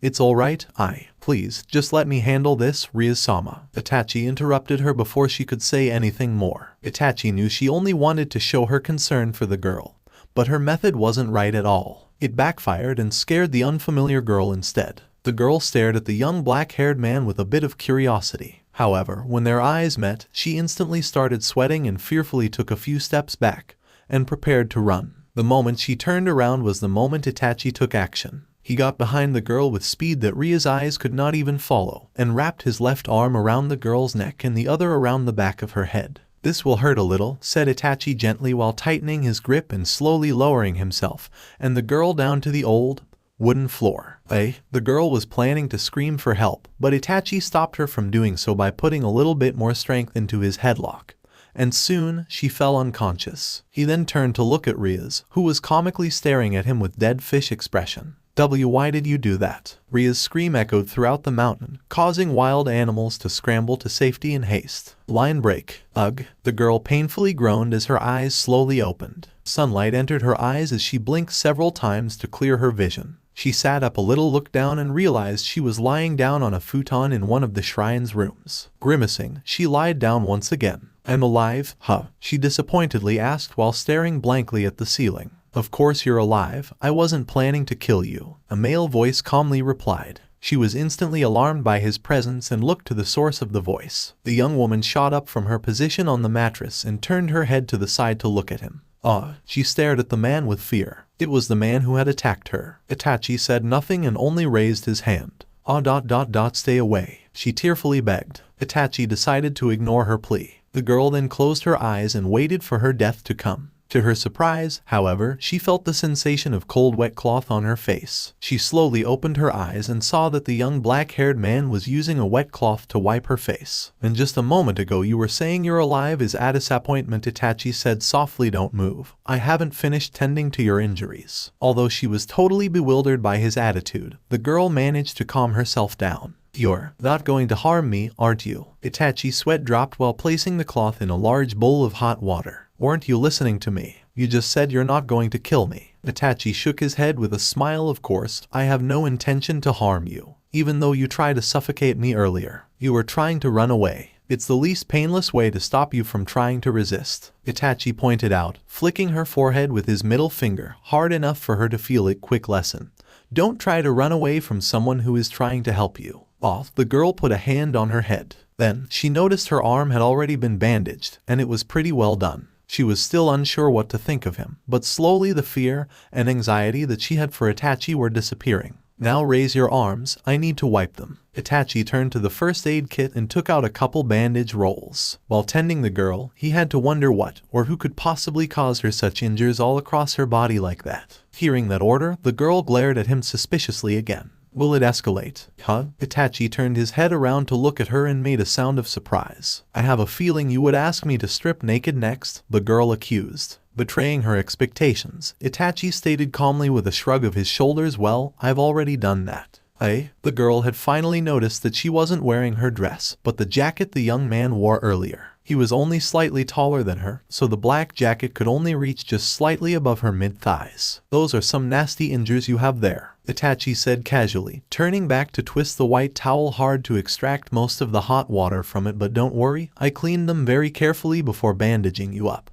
However, you still need a proper treatment too. The girl's hand instantly aimed for the man's face. She was surprised, however, when Itachi caught it without looking at her. Stop fighting, Itachi said, turning around to look at her. Your condition won't improve if you don't rest. Just be calm and let me help you, Itachi said as he caught her other hand. Sigh. You're one very stubborn girl, aren't you? Ugh, I don't need help, the girl said as she started to sob with a very deep red face. At that moment, Rias hastily came in while carrying paper bags. Sorry, I'm late. It was hard to convince them to let me buy the items you asked me. Rias then saw the tears in their new friend's eyes and asked Itachi sternly, Itachi, what did you do?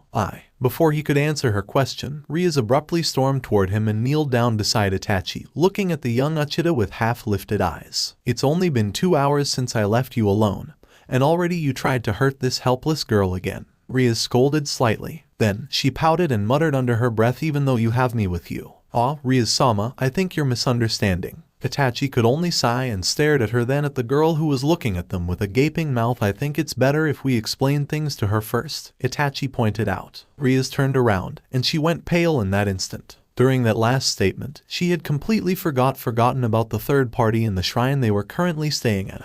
"You too," the girl muttered as she looked at the damage caused by Rias, and then her eyes fell to the two strangers again. There's an explanation for this. The truth is, before Rias could make up a lie, the girl glared at them with eyes full of hatred. Then, surprising them, she said, "Are you two fallen angels?" with a voice that carried nothing but contempt. Itachi and Rias stared at her, and then they stared at each other. Line break. "I see ... so both of you are devils." After finishing tending her up, Itachi and Rias managed to convince the girl to calm down, and sat down to have a chat with them to give them the opportunity to explain themselves. But of course, they had also managed to convince her to change Itachi's jacket with the clothes Rias bought for her. They told her that they were devils, and Rias was the daughter of Gremory household, while Itachi was the son of her servants, tasked with the job of playing with her as a friend, and watching over her as a bodyguard whenever she decided to go somewhere far from home. They even told her that Rias was the little sister of one of the Mau, Surzech's Lucifer. Despite their explanations, however, Rias and Itachi had to show their wings to fully prove to the girl that they were not fallen angels, which only then did the girl finally drop the hatred, anger, hostility, and many other negative emotions that she directed at them. She had also taken the liberty to explain that Itachi was not trying to hurt her feeling in any way, but instead he was trying to tend to her injuries. Rias instantly looked away, feeling completely embarrassed for reaching the wrong conclusion.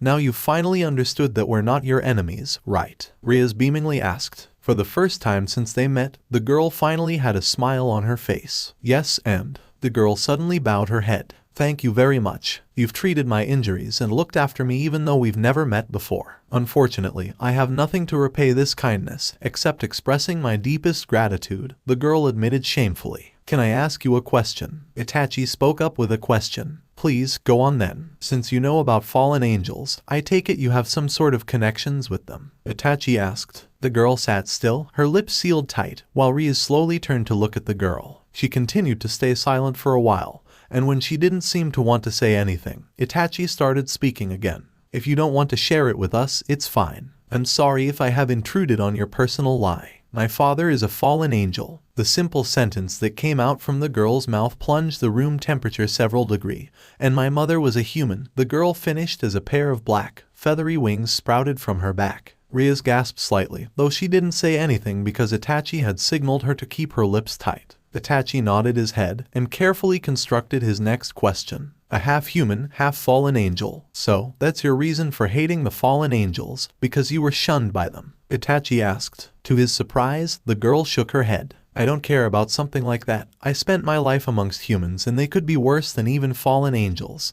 the girl admitted truthfully. Then, with a voice covered in venom called hatred, she added, "However, I can't forgive that man who has abandoned mother and me, including myself, who has his blood running in his vein." Tears started to roll down from her eyes. Rias walked closer and wrapped her arms around the black-haired girl, letting her cry in her arms. Why didn't he protect us? Why didn't he come and protect mother?" the girl asked, sobbing as Rias gently patted her back. Itachi, however, had a different reaction to this. "You know, it is not my place to say this, but you must be a real fool to think that your father abandoned you while you're in danger, aren't you?" "What, Itachi?" Rias gasped in shock and then angrily shouted at him, while the girl could only stare at him, dumbstruck by his cold-heartedness. Rias let the girl go and angrily stood up to him. "Itachi, you've gone too far. Try taking her feeling into consideration before you throw your insults." "Let me handle this, Rias-sama," Itachi said simply to the crimson-haired girl before turning to the black one. "Now, young lady," Itachi addressed the girl, "you said your father didn't come to protect you and your mother, didn't you? But was that truly the case? Did you see him and learn the truth, or did you come up with that theory yourself?" That snapped the girl back to reality, as she stated, glaring at him with venomous eyes. Rias turned to her and wanted to say something, but then she bit her lips and sat down heavily. "What do you know about it? I've told you, he didn't come ... or couldn't come." Itachi asked, cutting her words. I don't know the details of what happened, but do not let your emotions clouded the truth from your eyes. The result of that won't be pretty, I can guarantee you that much, Itachi pointed out. The girl said nothing. She merely strolled closer to him and looked at him in the eyes. What? Itachi asked. Are you? The girl hesitantly began. Are you the same as me? She asked, making Rias widen her eyes in surprise. No, but I do understand your pain, Itachi said. His mind thought about his brother, who he forced to live half of his life in lie. I have seen it before, the pain of not knowing the truth. It tears you apart from the inside and turns you into something else, something really bad. The girl widened her eyes for a second before smiling bitterly. If you truly understand, tell me ... what should I do? How do I get rid of this hatred? Go meet your father, then, Itachi began. You have to be sure of what happened that day. You don't want to make mistakes that you'd regret for the rest of your life because of fragmented truths. And ... if it is as you have suspected, do what you want. I can't do anything further than that. The decision is up to you. I see, the girl muttered with a slightly downed look on her face. When she looked up, however, she was greeted with the sight of Itachi's hands, which then gave her yet another flick to the forehead. On, she said in surprise, holding her forehead with both hands. One more lesson for you, young lady. Do not hate the blood in you, because it has the blood of your mother as well. You love your mother, don't you? With teary eyes and red forehead, she answered, yes. Well, ... that's all I wanted to say. Itachi smiled and turned to the crimson-haired girl. Rias-sama, I will leave everything to you now. Huh? Yeah, of course. Rias nodded and looked at the girl. At that moment, it came to her that they had yet to know the girl's name. First of all, what's your name?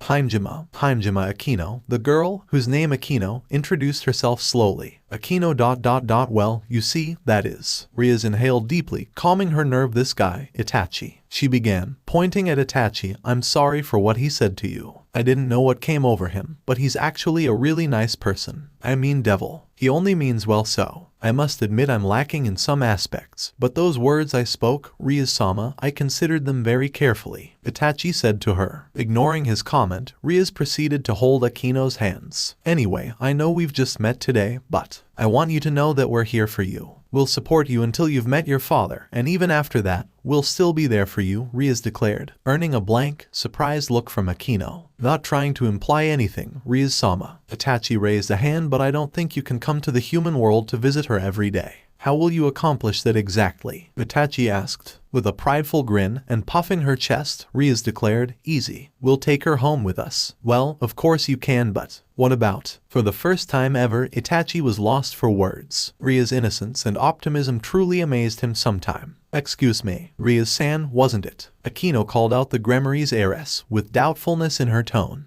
Just call me Rias. Okay, Rias, won't it cause a problem if I'm going with you? Akino asked. Of course not. You can come to live with me at my house if you want. Rias shook her head, smiling brightly. We have a lot of spare rooms, so you can take one for yourself when you're there. But I'm half fallen angel, Akino replied sadly. Even if you wanted to make friend with me, the fact that I'm a fallen angel, your enemies in a way, would never change. We can't live together. Hee, then I just need to turn you into a devil, Rias jovially explained. Akino gasped in surprise. You can really do that? She asked hopefully. Of course I can. Rias nodded her head with a smug grin, putting her hand on her chest. I'm a devil after all. I will grant all the sinful wishes you want. Actually, we have special items called evil pieces, Itachi interrupted, making Rias pout. Rias-sama will probably explain it to you later, but all you have to know right now, that she can turn you into her servant, a devil. He then stood up. I will leave the two of you alone to discuss about this. It's a very important matter for both of you after all. Before he walked away, he turned back to say something to Akino. Akino,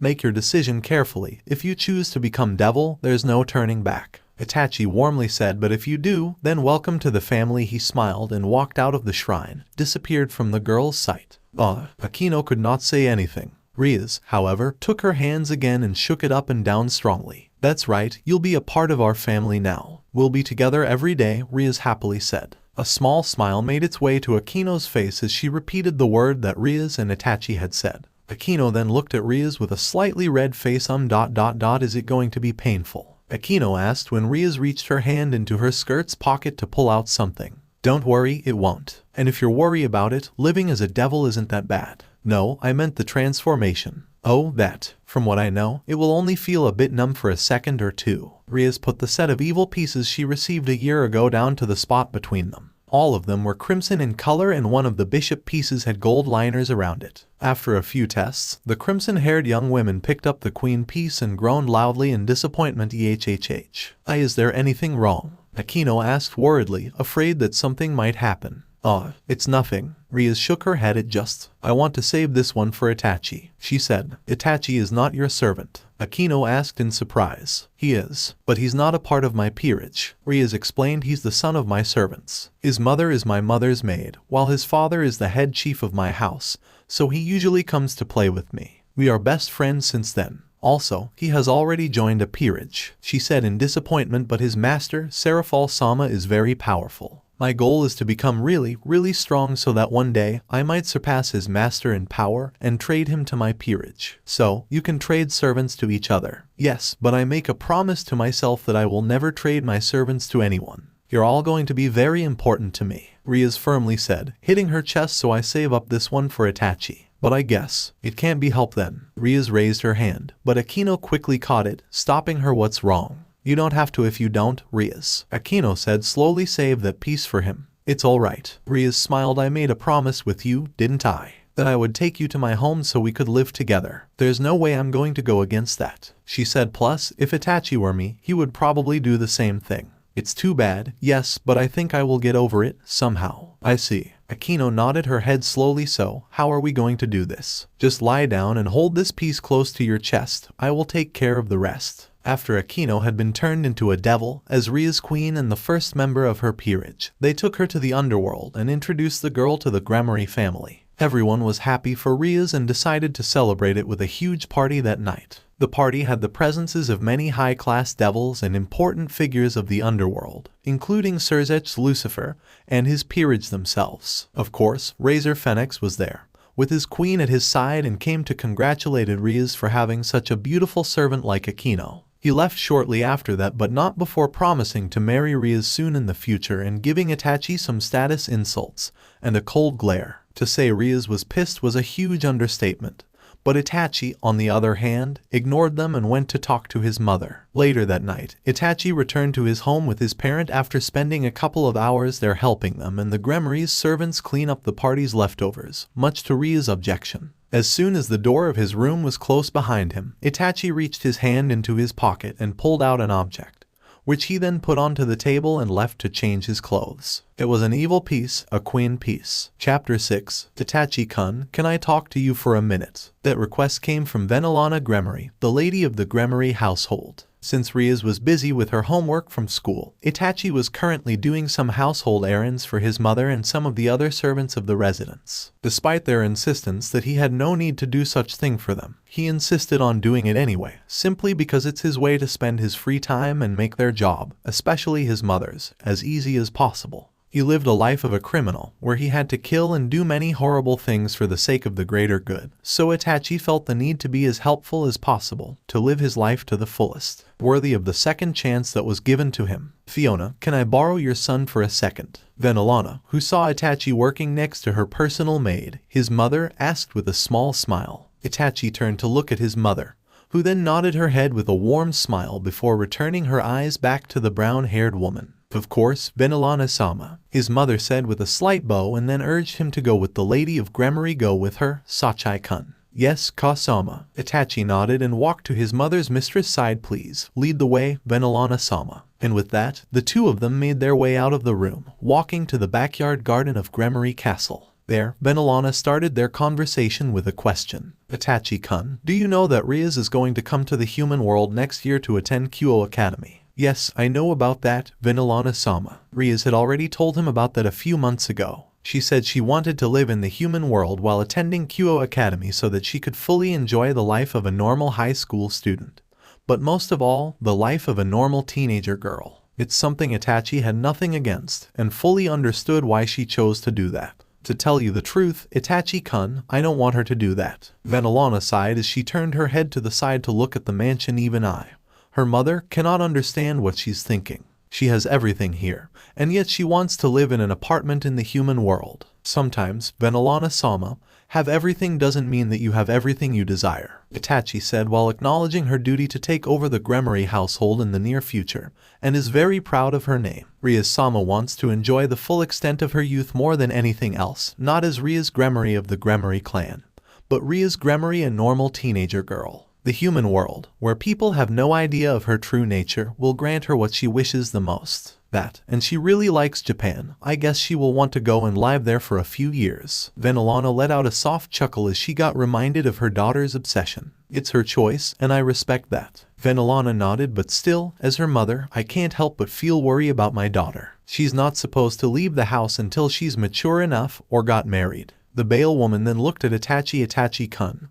What do you think of my daughter? Itachi widened his eyes slightly at that question but answered it truthfully. Rias-sama is no doubt a strong girl, and she's also very smart too. For someone who was called genius alongside with Sona Citri, there was no need for him to point that out. She cherishes her friends, the people she cares about a lot. However, she also has a very soft and sensitive heart, something that will cause her to go into depression if someone that's close to Rias-sama dislikes her or get hurt. It was also something a future leader like Rias shouldn't have. She had to have the will to make a tough decision for the sake of the greater goods, even if she didn't like it. Itachi understood how hard some of them were going to be.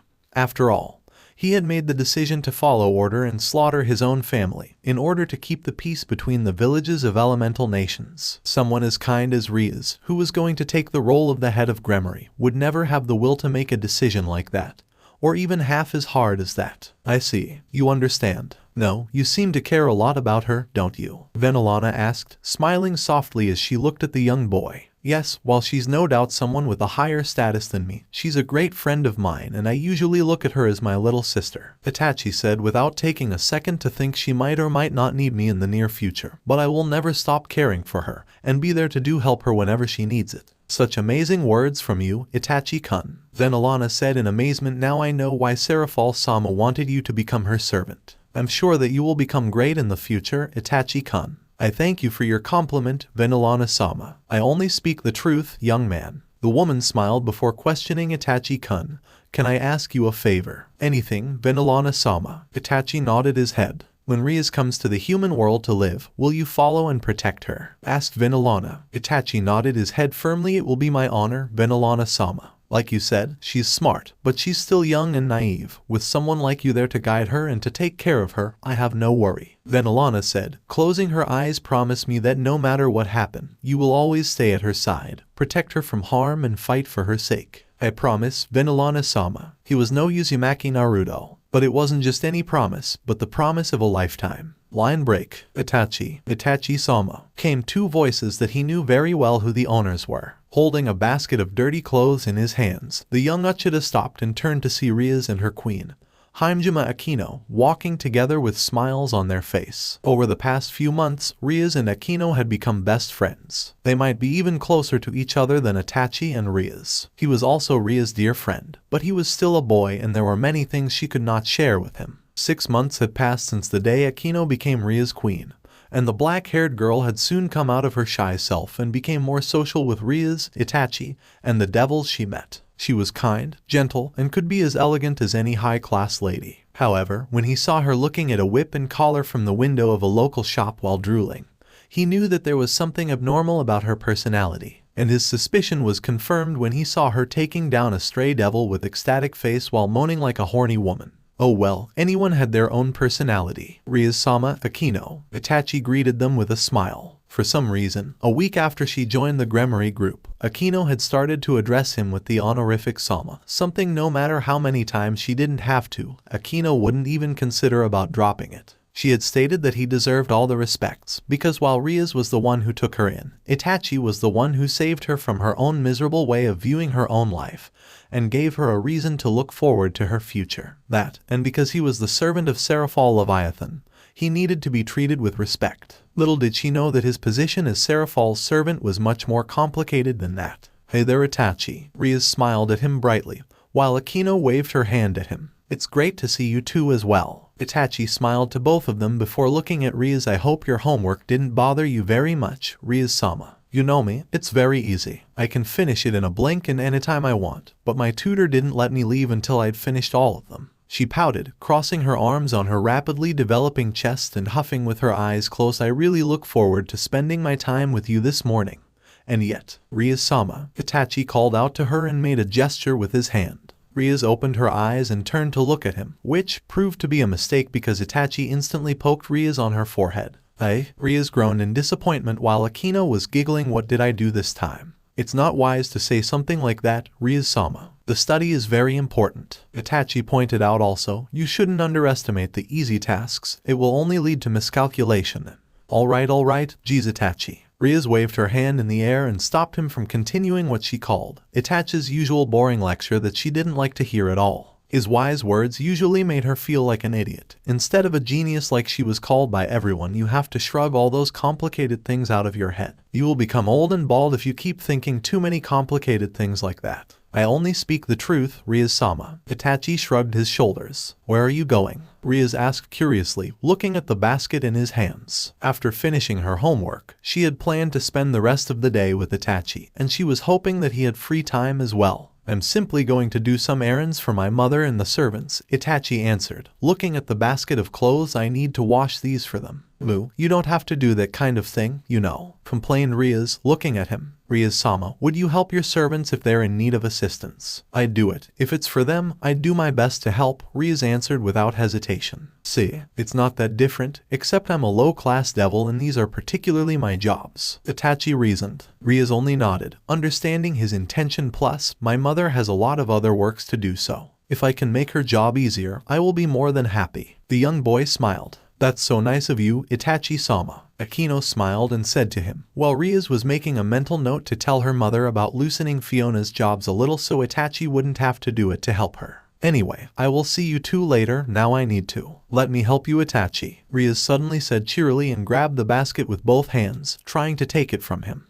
Rias-sama, I'm not sure. However, just as he expected, Rias yanked the basket of clothes from his hands, making it slip between his finger and falling down to the ground. The dirty clothes inside fell out and laid on the floor much to Rias' embarrassment. I'm sorry, Itachi, Rias said apologetically, lowering her head in shame. Itachi sighed and shook his head. Rias and her immature behaviors were truly more than a handful. No, it's all right. The reincarnated Uchiha shook his head and crouched down to pick up the clothes and throw them back into the basket. Let me help you, Itachi-sama, Akino said and lowered herself down to pick the clothes. Rias did the same, but her expression changed when she found something very interesting among the clothes that were lying on the ground. Akino gasped slightly and saw it too. Itachi ... What's the meaning of this? Rias calmly asked, picking up a pink panty. Seems like some maids wanted me to wash their underwear for them. Itachi shrugged. They probably thought it was fine to ask me since I'm a child. He casually grabbed it from her hands and put it inside the basket. He looked at Rias again and raised an eyebrow when he saw the dirty look Rias was giving him. Itachi, you sure get along well with the maids, Rias said. Then, as if she had gained enlightenment from who knows where, she shot up to her feet and pointed her hand at Itachi. Don't tell me. You have someone that you like among the maids. That's the real reason why you're so eager to help them, right? It's to impress her, right? Rias accused, visibly shocked at the prospect of Itachi being taken away by one of her servants. Itachi looked at Akino, who was doing his best to hold his laughter, and then he looked back at Rias. No, I'm not, Itachi replied. Don't lie to me. I know boys who live in a castle love to have a relationship with their maids. Rias pressed. Sigh. Itachi sighed longingly before asking what anime is that from. It's not from an anime. It's from this manga called. Rias brought out a manga from her skirt's pocket, but before she could tell him the name, Itachi snatched the manga away from her. He then started reading it, and true enough the story of the manga was about an unfortunate maid who fell in love with her master and vice versa. After reading the manga quickly, he closed it with a definite thump and closed his eyes. After a few seconds, he opened his eyes and looked at Rias passively. Rias-sama, what? Poke, Rias crossed her hands on her forehead. She had never been poked in the forehead twice in a day before. You really shouldn't take everything that this book tells you seriously. Many things that happen in this book is the product of the author's imaginations, Itachi explained. So it's not real. Yes, so it won't happen in the real world. Yes, poke, mount, what's that for now Itachi? Rias asked in shock as she held her forehead with tears in her eyes. Itachi just poked her very hard, and she felt like her skin had been split open and was bleeding. Just feel like it. Itachi shrugged and picked up the basket, walking away without saying any other words. Line break. It's so good. Rias moaned happily as she licked the ice cream Itachi bought for her. She was sitting on a bench that was close to the center fountain of an amusement park, with Itachi at her left and Akino at her right. The black-haired queen was eating a popsicle ice cream, while Itachi was eating some dango. It's so fun to hang out like this, nay Itachi? Yes, he said with a smile, swallowing the piece of dango in his mouth. Yes it is, Rias-sama. The three of them were currently paying another visit to a town of the human world. After pretty much spending the entire morning playing, they had decided to take a rest. Akino, how is your ice cream? It's very delicious, Rias-sama, Akino replied before going back to eat her ice cream, putting it into her mouth to suck before slowly licking around with her tongue. Somehow, someway, Itachi couldn't help but think that the way she was eating her ice cream was very wrong, especially when she usually glanced at him and purposely let the creams drop down to her shirt. So delicious. Rias smiled happily and swung her legs before standing up. Nay, I'm going to buy another ice cream. Would you like more dango too, Itachi? If there's something she knew well about her best friend, secret crush, was that he really loved sweet and dango was his favorite food. Oh, of course, Rias-sama, if you don't mind. Itachi nodded his head. Are you sure you don't want to? Just sit there and enjoy it, I'll return in a moment. The crimson-haired young lady shook her head before running away while waving her hand above her head, heading to the food booth they just visited a few minutes ago. Ara, little girl. The owner greeted her with a smile. I didn't expect you to return so soon. Yes, I would like another ice cream and a box of dango, please. Rias smiled and got her wallet. However, before she could take out the money, she felt a slight tug on her skirt on the left side. Looking at that direction, Ria's eyes widened when she saw a young girl, probably a couple of years younger than her. She was petite and had hazel-colored eyes. She was perhaps a head and a half shorter than Ria's. Her white hair was short as Sona's, with two long front bangs reaching her shoulders and her shorter bangs hanging loosely on her forehead. Her clothes were rather dirty, but she was unimaginable cute. Who are you? Rias asked gently with a soft smile. Are you hungry? She asked again when she saw the small girl looking at the box of dango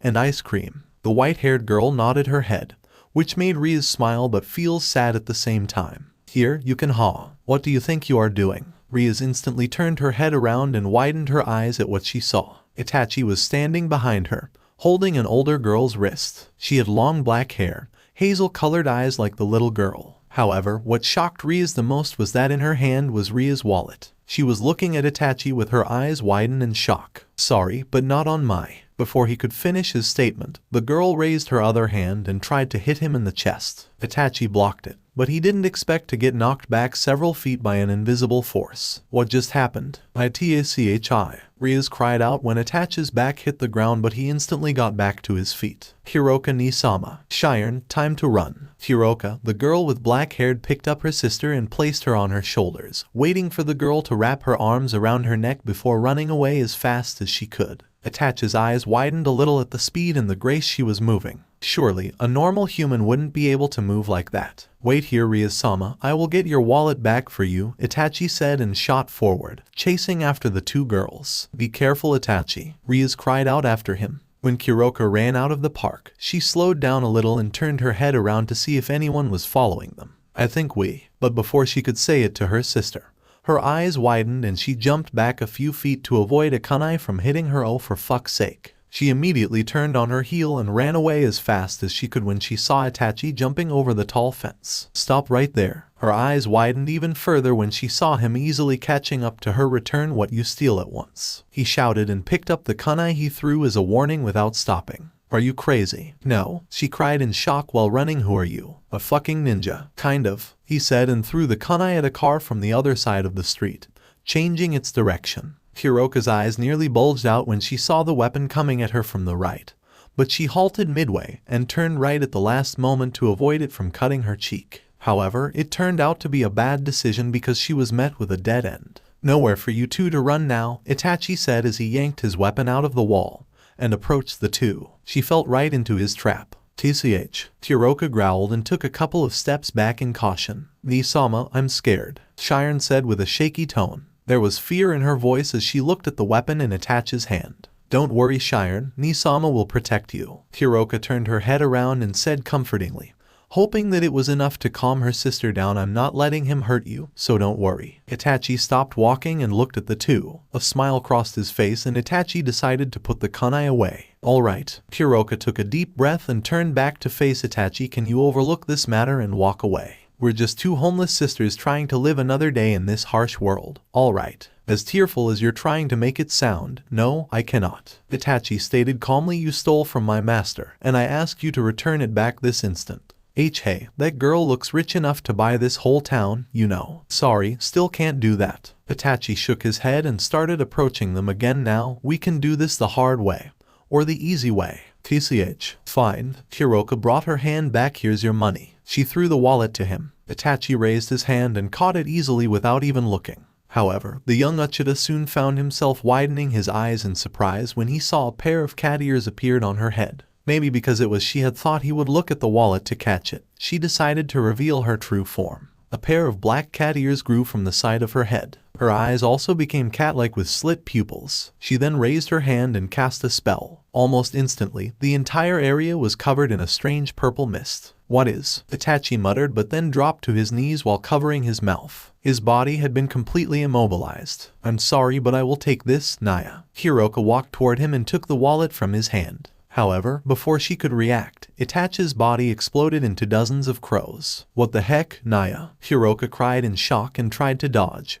But instead of attacking her, the crows flew away in the other direction. As Kuroka and Shiren looked around in confusion, on the rooftop of a nearby building, Itachi, the real Itachi, looked at them in interest. Line break. There you are, Itachi, Rias said in relief when she saw Itachi walking toward them. Are you alright? She asked concernedly, looking at him from head to toe. I thank you for your concern, Rias-sama, but I'm okay, Itachi said with a smile. Unfortunately, the two thieves got away. Aura, it's too bad then. Akino nodded her head and said in disappointment, I'm sorry. No, it's alright, Rias said while shaking her head. They need that money more than me anyway. How nice of you for saying that, Rias-sama. Itachi smiled before looking at the sun. It's getting dark. We should go home now. Okay. Chapter 7. Can you stop following me around, Naya? Not only was it a question, but also a request Kuroka had been trying to tell the young boy whose name Itachi Uchiha for the last few days. He was walking only a few steps behind her while eating dango from the box he was holding in his hand, a calm expression on his face. They were making a scene. People were staring at them, but mostly Itachi because he didn't try to hide that he was following Kuroka, a very beautiful young lady, from anyone. Some were looking at him weirdly, while many others were looking at him empathetically, mostly the male. They couldn't blame the boy.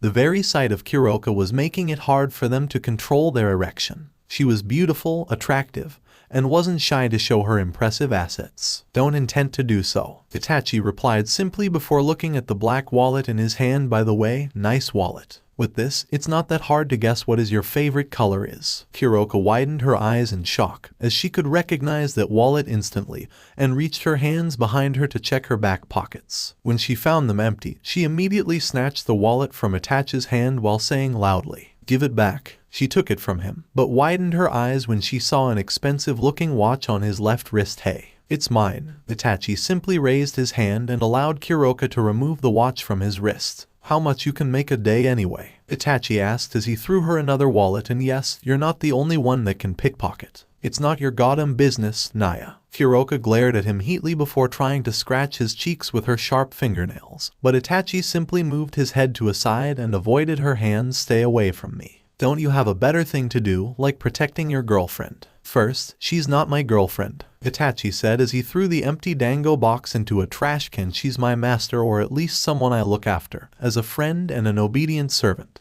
the reincarnated Uchiha pointed out. And second, I'm here to take back what you stole. I have already used all the money. Not the money. You need it more than Rias-sama anyway. Itachi shook his head. What I want you to give back is the wallet that you stole. You see, it's my little mistress' favorite, because of its color. I have already sold it. As surprised as she was, Kuroka didn't show any signs of cooperation with Itachi. Then I will follow you to the place where you sold that wallet, the young Uchiha said casually with a firm tone. Don't worry. Take your time. It's not like you can escape anyway. Kuroka made a sound of displeasure after hearing that. As much as she tried not to admit it, he's right, there's no way for her to get rid of him. Somehow, she didn't know how he was able to find her in a town several miles away from the park they had met for the first time. It's also impossible for her to scare him or physically hurt him to make him go away. The moment she tried to read him, she realized she was the one who was being read instead. It was also the moment she realized he was not normal. Kuroka could only hope her constant whines could drive him away, but it seemed she had underestimated him too much. Where's Sharon anyway? Itachi asked curiously as he bought another box of dango from a local food stall. When he did that, Kuroka didn't know and she didn't care. She's not with you today. Her whereabouts is also not your business, Kuroka replied in annoyance as the two arrived at a little less crowded district of the town. Why are you still following me anyway? She asked, crossing her arms. It's not like I'm leading you to the man that I sold your princess wallet to. And also, what is with that wallet? It's just a normal wallet, right? That girl looked like someone who could buy,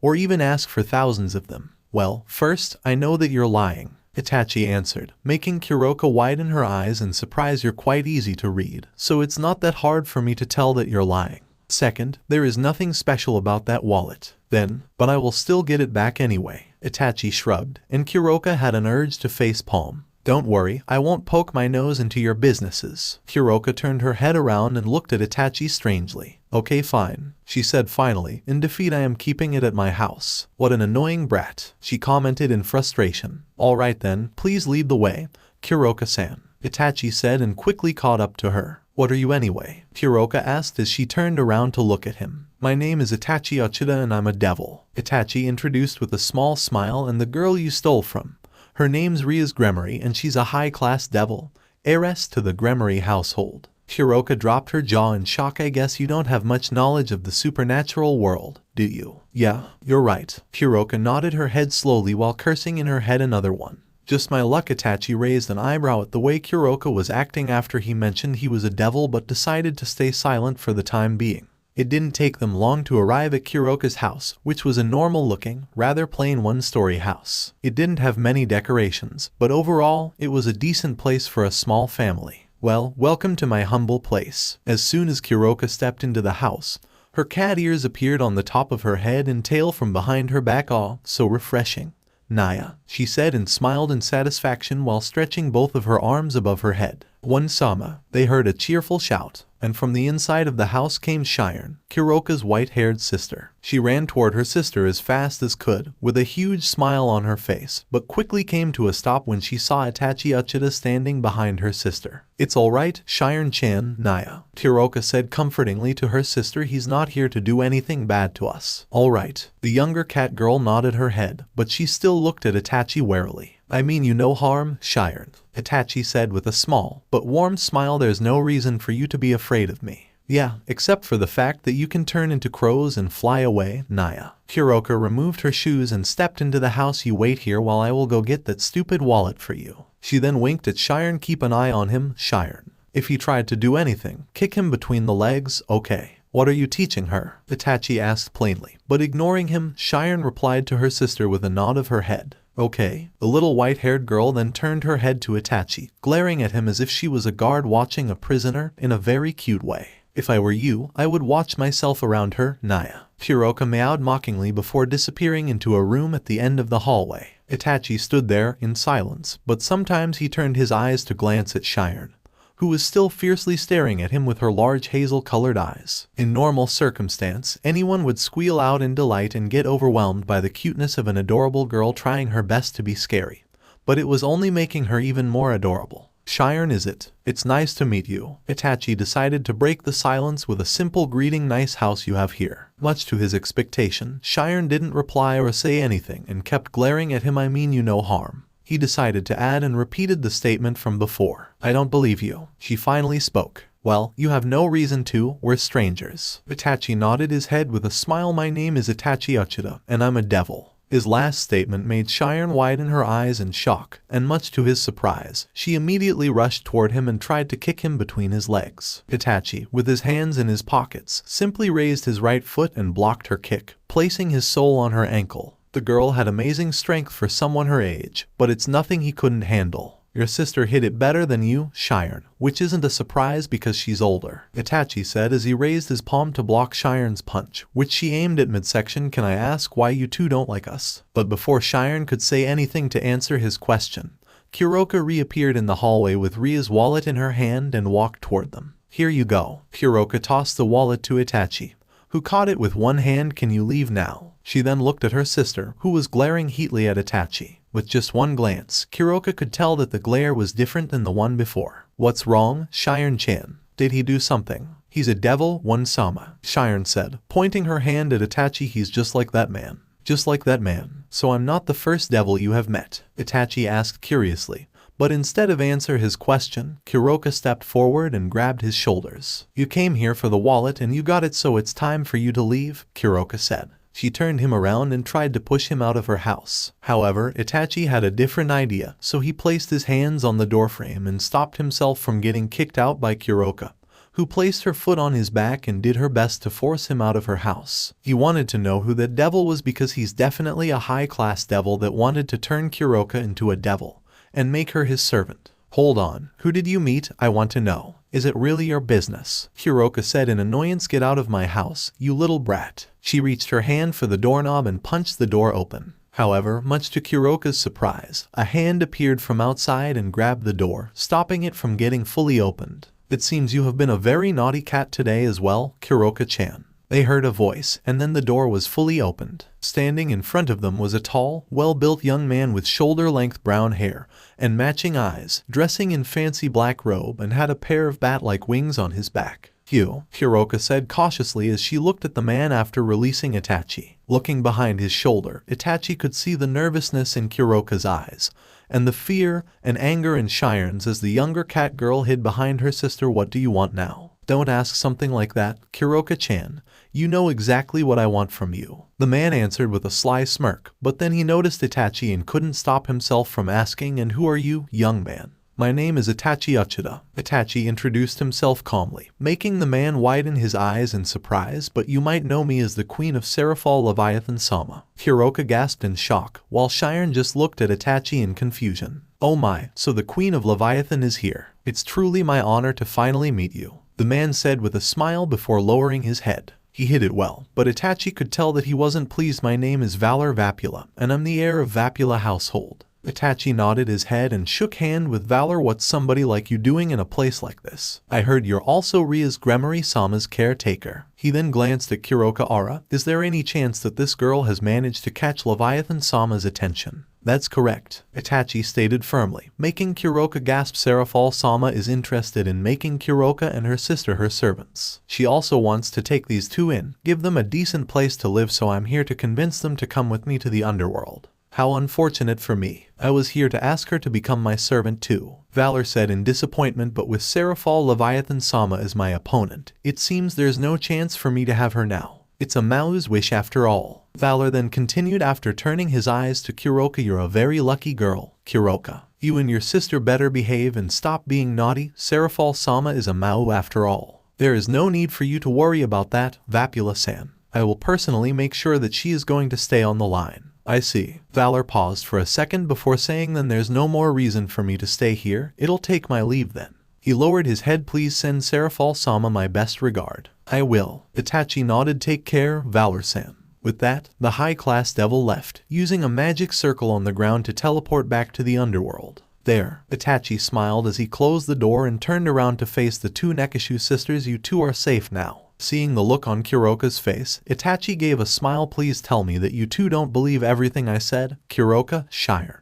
The two sisters could only turn their heads to look at each other. Line break. Here come Kuroka's special, Naya, Kuroka said in a happy sing-song voice as she carried a large cooking pot to the dining table, where Itachi and Sharingan were waiting. After she had finished explaining everything to her confused sister, Kuroka invited Itachi to stay over for lunch, to thank him for helping them getting rid of Valor. Apparently, the heir of Vapula household had been keeping a very close eye on Kuroka and Sharingan, because the elder sister had the potential to become a very powerful servant if she was trained properly. She didn't know what he wanted from her sister, but Kuroka knew it was not something good. It was the reason why she chose to refuse him and his offers every time he came to their house. Soup. Itachi raised his head to look inside the pot while Shiren's eyes shone brightly. Smell good. What's the recipe? It's a secret, Naya. Kuroka winked playfully, holding the ladle in her hand. I usually don't like to cook, but I will make an exception today, Naya. Do you know I am the son of the head chef of the Gremory household? Itachi asked before saying one small taste and I will know which ingredients I need to use to make this. Kuroka's smile dropped. Don't worry, it's not like my father and I can remake this soup. Itachi gave Kuroka's his bowl. It has a motherly touch in it after all. How old are you again? Kuroka asked as she ladled the soup into Itachi's bowl before giving it back to him. Because you talk like an old man, Naya. I'm old enough to fully understand everything, Itachi said. He was a shinobi, and the moment he became genin, he was considered an adult by the shinobi world. It didn't matter how old you are, but how much you have experienced, and how many bad, horrible things you have seen in your life. Thank you, One-sama, Shiren said happily as she accepted her own serving from her sister Itadakamasu. She cried and grabbed the spoon. Manner, Shiren-chan, we have a guest here, Naya. Kuroka reminded her sister, making her pout. It's alright, Itachi said. Let her eat however she wants. She seems like she likes your cooking a lot. That's right, Shiren nodded her head with a huge smile.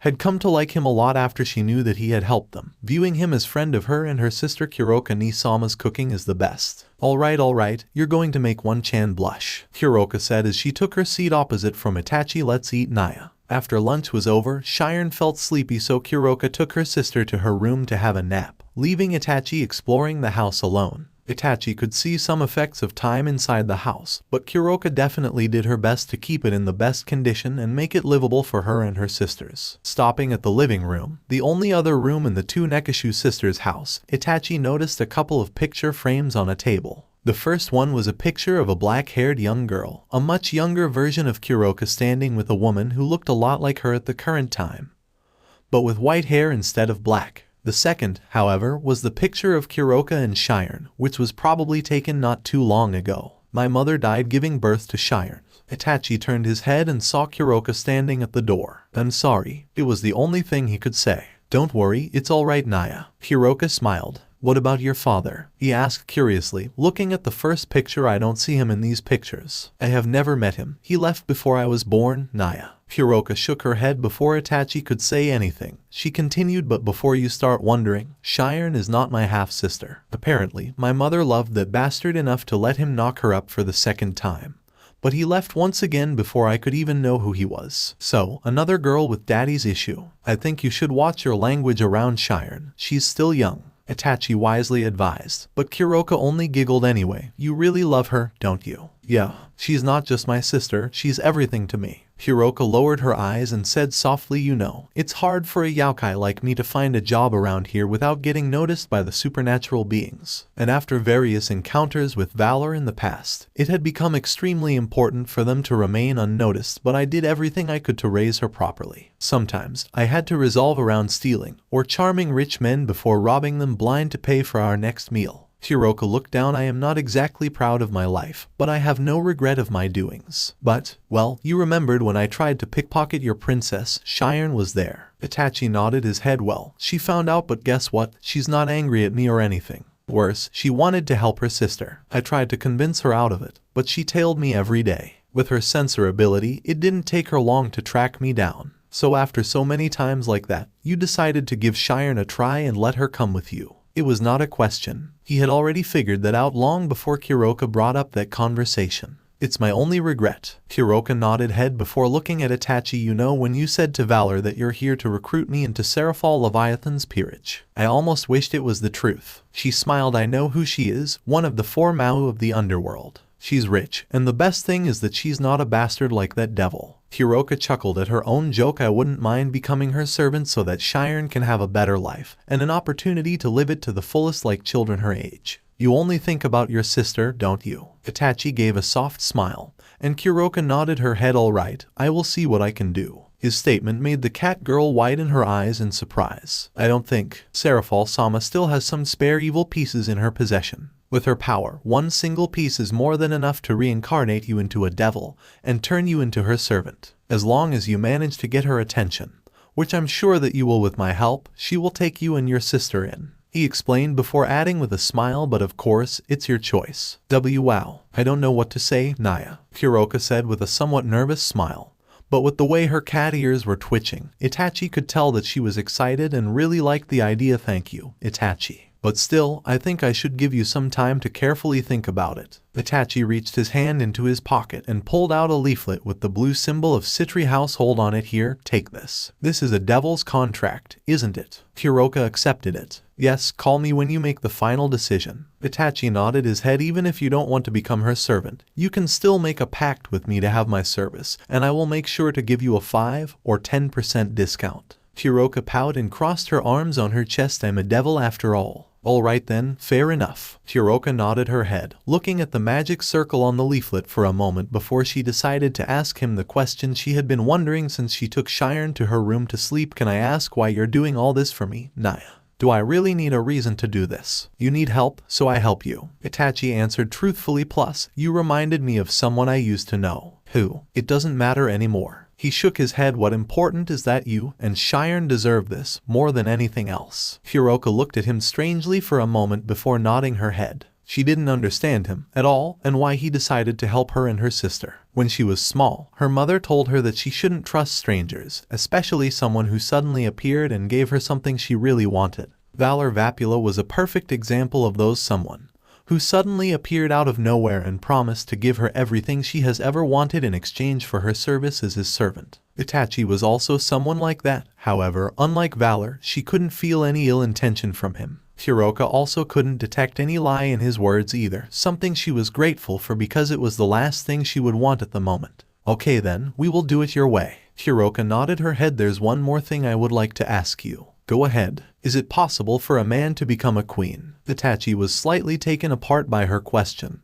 but he showed no surprise. You know a lot about the evil peace system, don't you? Well, when I asked Valor how he could turn me into a devil, he spent half an hour explaining the evil peace system to me. Kuroka answered with a teasing smile. So, I will ask again, is it possible, Queen Itachi? Itachi could only sigh, but he smiled nonetheless. Chapter 8. I still can't find any good reason for you to follow me like this, said Itachi with a deadpan expression as he turned around and looked at the young women who had been following him everywhere since morning. Actually, it was Rias who had been following him since morning. Akino, however, was there because it's her duty as Ria's servant to follow and protect her master wherever she goes. Also, the sadistic young woman also found Ria's recent behaviors amusing and appealing for some unknown reason. Itachi didn't question that, since he knew Akino's personalities all too well. Ever since the moment Rias learnt about Itachi's second meeting with Kuroka and her little sister Sharingan, she had decided she had to keep a close eye on him from then on. Why? Itachi had no idea.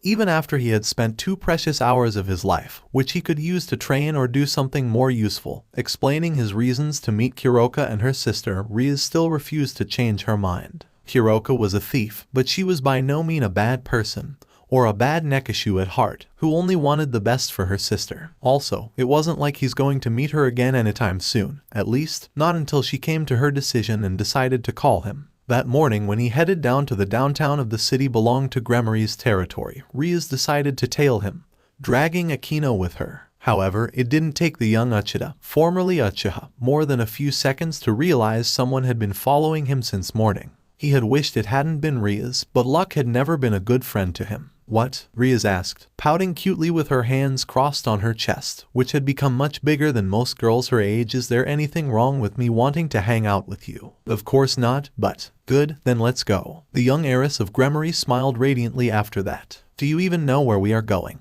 Itachi asked blankly, pointing his fingers at Ria's forehead, an action that immediately caused Rias to dodge. It's not somewhere in Ojusama like you should be found.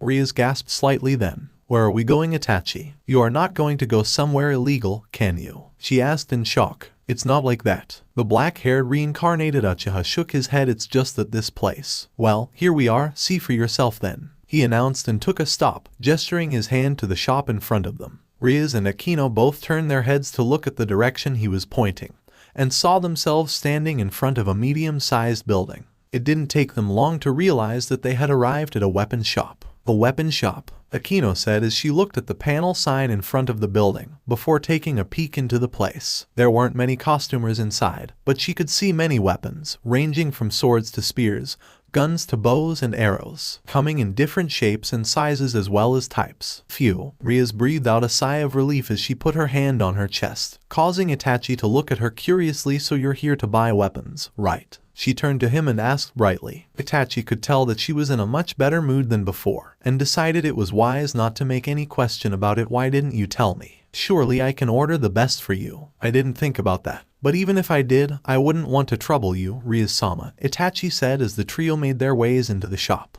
Itachi, being the gentleman, opened the door for the two and let them walk in first. Plus, the owners of this place are the only ones that can forge the weapons I want, so I don't think you can order them anywhere but this place. The weapons you want? You mean like the shuriken and kunai I usually see you train with? Rias asked, making a throwing gesture with her hands while making the SW-ish sound of weapons flying in the air. She had seen her friend performing some amazing tricks with his training gears without the help of magic, and they still amazed her till these days. That's right, Rias-sama. Itachi nodded his head with a small smile before he turned his head to look at the shopkeeper, who was a European-looking devil who had sandy blonde hair and a short beard. Saying goodbye to a man who had come to buy a broadsword, the man turned his head to them when he heard Itachi's greeting. Good morning, Gerhardt-san. Ah, Itachi-kun, welcome, it's good to see you again. I take it you're here for your order, the man questioned with a smile. After receiving a nod from Itachi, he turned to his two companions and couldn't stop himself from widening his eyes in surprise when he saw Rias. Oh my,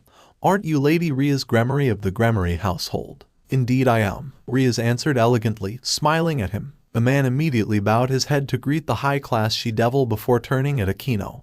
And this is Akino, she's my queen. Hello. Akino made a gentle smile. It's a pleasure to meet you, young lady. He smiled to Akino before turning back to Rias. Please, make yourself comfortable, Rias-sama. If you ever need anything, don't hesitate to ask me. He turned his attention back to Itachi. Please wait here, Itachi-kun. I will be right back with your order. Thank you, Gerhardt-san. Itachi did as told and waited for the man to return after he had disappeared behind that led to his storehouse, while absently listening to the noises coming from the back rooms, where the blacksmiths were forging new weapons. Rias was examining a demonic scythe on the counter, but Akino, meanwhile, is there something on my face? Itachi couldn't help but ask when he noticed Akino, who was leaning against one of the weapon racks, had been looking at him for quite some time, with a small smile on her face. I just feel like looking at you, Akino answered simply, and Itachi became slightly troubled by her reply. Is that all right? Do you want me to stop? Well, basically, you can do whatever you want, but Itachi stopped, trying to find the right words to explain it to Akino. However, fortunately, he would never have to because the Gerhardt had returned, carrying one large steel box that looked to weigh several dozen pounds in his hands. Placing the box down on the countertop, Itachi and the girls watched as he took off the lid of the box, revealing hundreds of shuriken. Here you go, Itachi-kun, Gerhardt said as he picked up one of the shuriken and gave it to Itachi, who then started examining them very carefully. This box contains 500 shuriken you have ordered. Whoa, 500? Rias asked in amazement. You ordered a lot, didn't you, Itachi? The black-haired young man nodded his head in response and spun the shuriken between his thumb and middle finger. Itachi was very impressed because the shuriken were very well made, sturdy and extremely sharp, yet also very light. So, what do you think? Gerhardt asked, smiling at the boy. Itachi might look young to him, but he definitely knew what he was holding and how to use them. It's perfect, Itachi said, nodding his head as he placed the shuriken back to the box. I cannot ask for anything better. Perfect, the shopkeeper exclaimed, clapping his hands above his head before saying, I will bring the rest to you now. The rest? Rias asked with a question mark above her head. There's more, Akino asked curiously as Gerhardt disappeared into his storehouse again, before returning with a large steel box similar to the one on the countertop. He then walked back to the storehouse and returned with another, then another, then another, until there were 6 large steel boxes in front of Itachi. Here you are, young man, 1,500 shuriken and 1,000 kunai, Gerhardt said, smirking as he placed an elbow on the lid of an unopened box. What the F? Rias stopped herself before she could say the F word while looking at all the weapons in front of her. Itachi, are you trying to become a walking armory? Are you going to war? She asked in shock. You are overthinking again, Rias-sama, Itachi said with a small smile. Please relax. But I have to admit, Itachi-sama, that's a lot of weapons. Akino nodded her head in agreement with her king, who was still staring wide-eyed at all the weapons Itachi had ordered. He actually ordered 5,000 each, Gerhardt explained, much to Rias and Akino bewilderment. Before turning back to Itachi, so, Itachi-kun, that would be 500 gold for each box. Itachi nodded his head and reached his hand into his pocket to grab the money he had already prepared beforehand. But before he could take it out, Rias said loudly with her hand raised above her head. I will pay, she declared excitedly. Huh? Itachi raised an eyebrow in surprise as he looked at the smiling Gremory heiress for a second, before shrugging and placed the money on the counter in front of the shopkeeper. Of course not, Rias-sama. Here you go, Gerhardt-san, 3,000 gold as promised, he said casually. Knowing Rias, she definitely had more than enough money with her to pay for his weapons. But that didn't matter to him in the slightest. You don't have to pay for my weapons. I have enough money right here. But, Rias looked like she wanted to argue, but Itachi beat her to it. Plus, I have already paid half the price months ago. Gerhardt nodded his head in confirmation as Itachi picked the boxes up effortlessly and placed them on the floor, then pulled out a scroll with a storage seal on it. While he had learnt the spell to instantly summon anything from his personal dimensional storage, Itachi still stored his weapons the same way he had done as a shinobi, simply because he could summon his weapons from scrolls way faster than magic could bring them into his hands. If you say so, I guess, Rias said disappointingly, then huffed in annoyance and crossed her arms over her chest when she heard Akino giggling beside her. What? Do you want to say something? Nothing, Rias-sama. Akino shook her head, but the smile never left her face. Nothing at all. Rias pouted and looked away. Wow, a neat trick you got there, kid, Gerhardt commented in amazement as he watched Itachi sealing box after box into a small scroll of paper. Because Rias and Akino had seen him doing that in the past, they didn't react when the box suddenly disappeared and a kanji for weapon magically appear on the scroll of paper. I have my way, Itachi said as he finished sealing the last box of kunai and stood up, placing the scroll back into his pocket. I guess it's time for me to take my leave. Thank you, Gerhardt-san. I will see you later. It is a pleasure to do business with you, Itachi-kun, the shopkeeper said with a smile, lowering his head a little. Please come again anytime, he said, before turning to Rias and Akino. Rias-sama, Akino-san, don't hesitate to visit my shop for a good weapon anytime you wish. Itachi gave the man his final regard before exiting the weapon shop, the girls following shortly behind him. Hey, Itachi, come to think about it, you haven't answered my question earlier. Rias suddenly spoke up. Why did you need so many weapons? You really don't need that many, do you? Recently, while he wasn't officially a servant of Seraphal Leviathan, Itachi had started accompanying her, the Mao of Foreign Affairs, on her business trips as her bodyguard on her request, so having actual weapons to fight would help him protect Seraphal better. It was during those trips that Seraphal had the least protections and assassins, usually stray devils and those who didn't want her to ensure the peace with the other factions the Yondai Mao had worked so hard to make, had the most chance to take her life. Itachi had only followed Seraphal on 2 trips, and yet he had had to fight a bunch of stray devils in her regard. He had always returned home unscratched and with praises from Seraphal as well, but it had never stopped worrying her every time. There's no harm in preparing beforehand, Rias-sama. Itachi shook his head with a smile. You don't know when you are going to need them. Rias crossed her arms and made a deep thinking face, making Itachi sigh before smiling a bit. Expect the unexpected, Rias-sama. Your opponents will never fight you the way you want them to, he said. Why are you saying so many complicated things now? Rias moaned, stopping Itachi from finishing his speech before pouting. Are you becoming an old man? She asked, looking at Itachi, who clearly didn't know how to respond to her question. He had had too many people question him about his age, after all, which was why he decided to change the topic before Rias could start pressing on. Well, since I don't have anything to do today, I think I can accompany you and Akino for a few more hours, Itachi said as he glanced at the clock from one of the local shops before turning back to Rias. Is there anywhere you would like to go? Rias-sama. So you are asking me to take these 2 girls in, give them my protection and make one of them my servants? Seraphal Leviathan asked while looking at the files Itachi had prepared. They were talking about Kuroka and her sister, Sharingan, and it was a serious conversation. You're asking a lot of me, Itachi-kun, and you aren't even my servant yet. Itachi nodded his head in understanding, as he had expected her to say that before coming. I know I am asking a lot of you, Seraphal-sama, but you are the best choice they have for a better life, Itachi said. I understand what you're saying, Itachi-kun.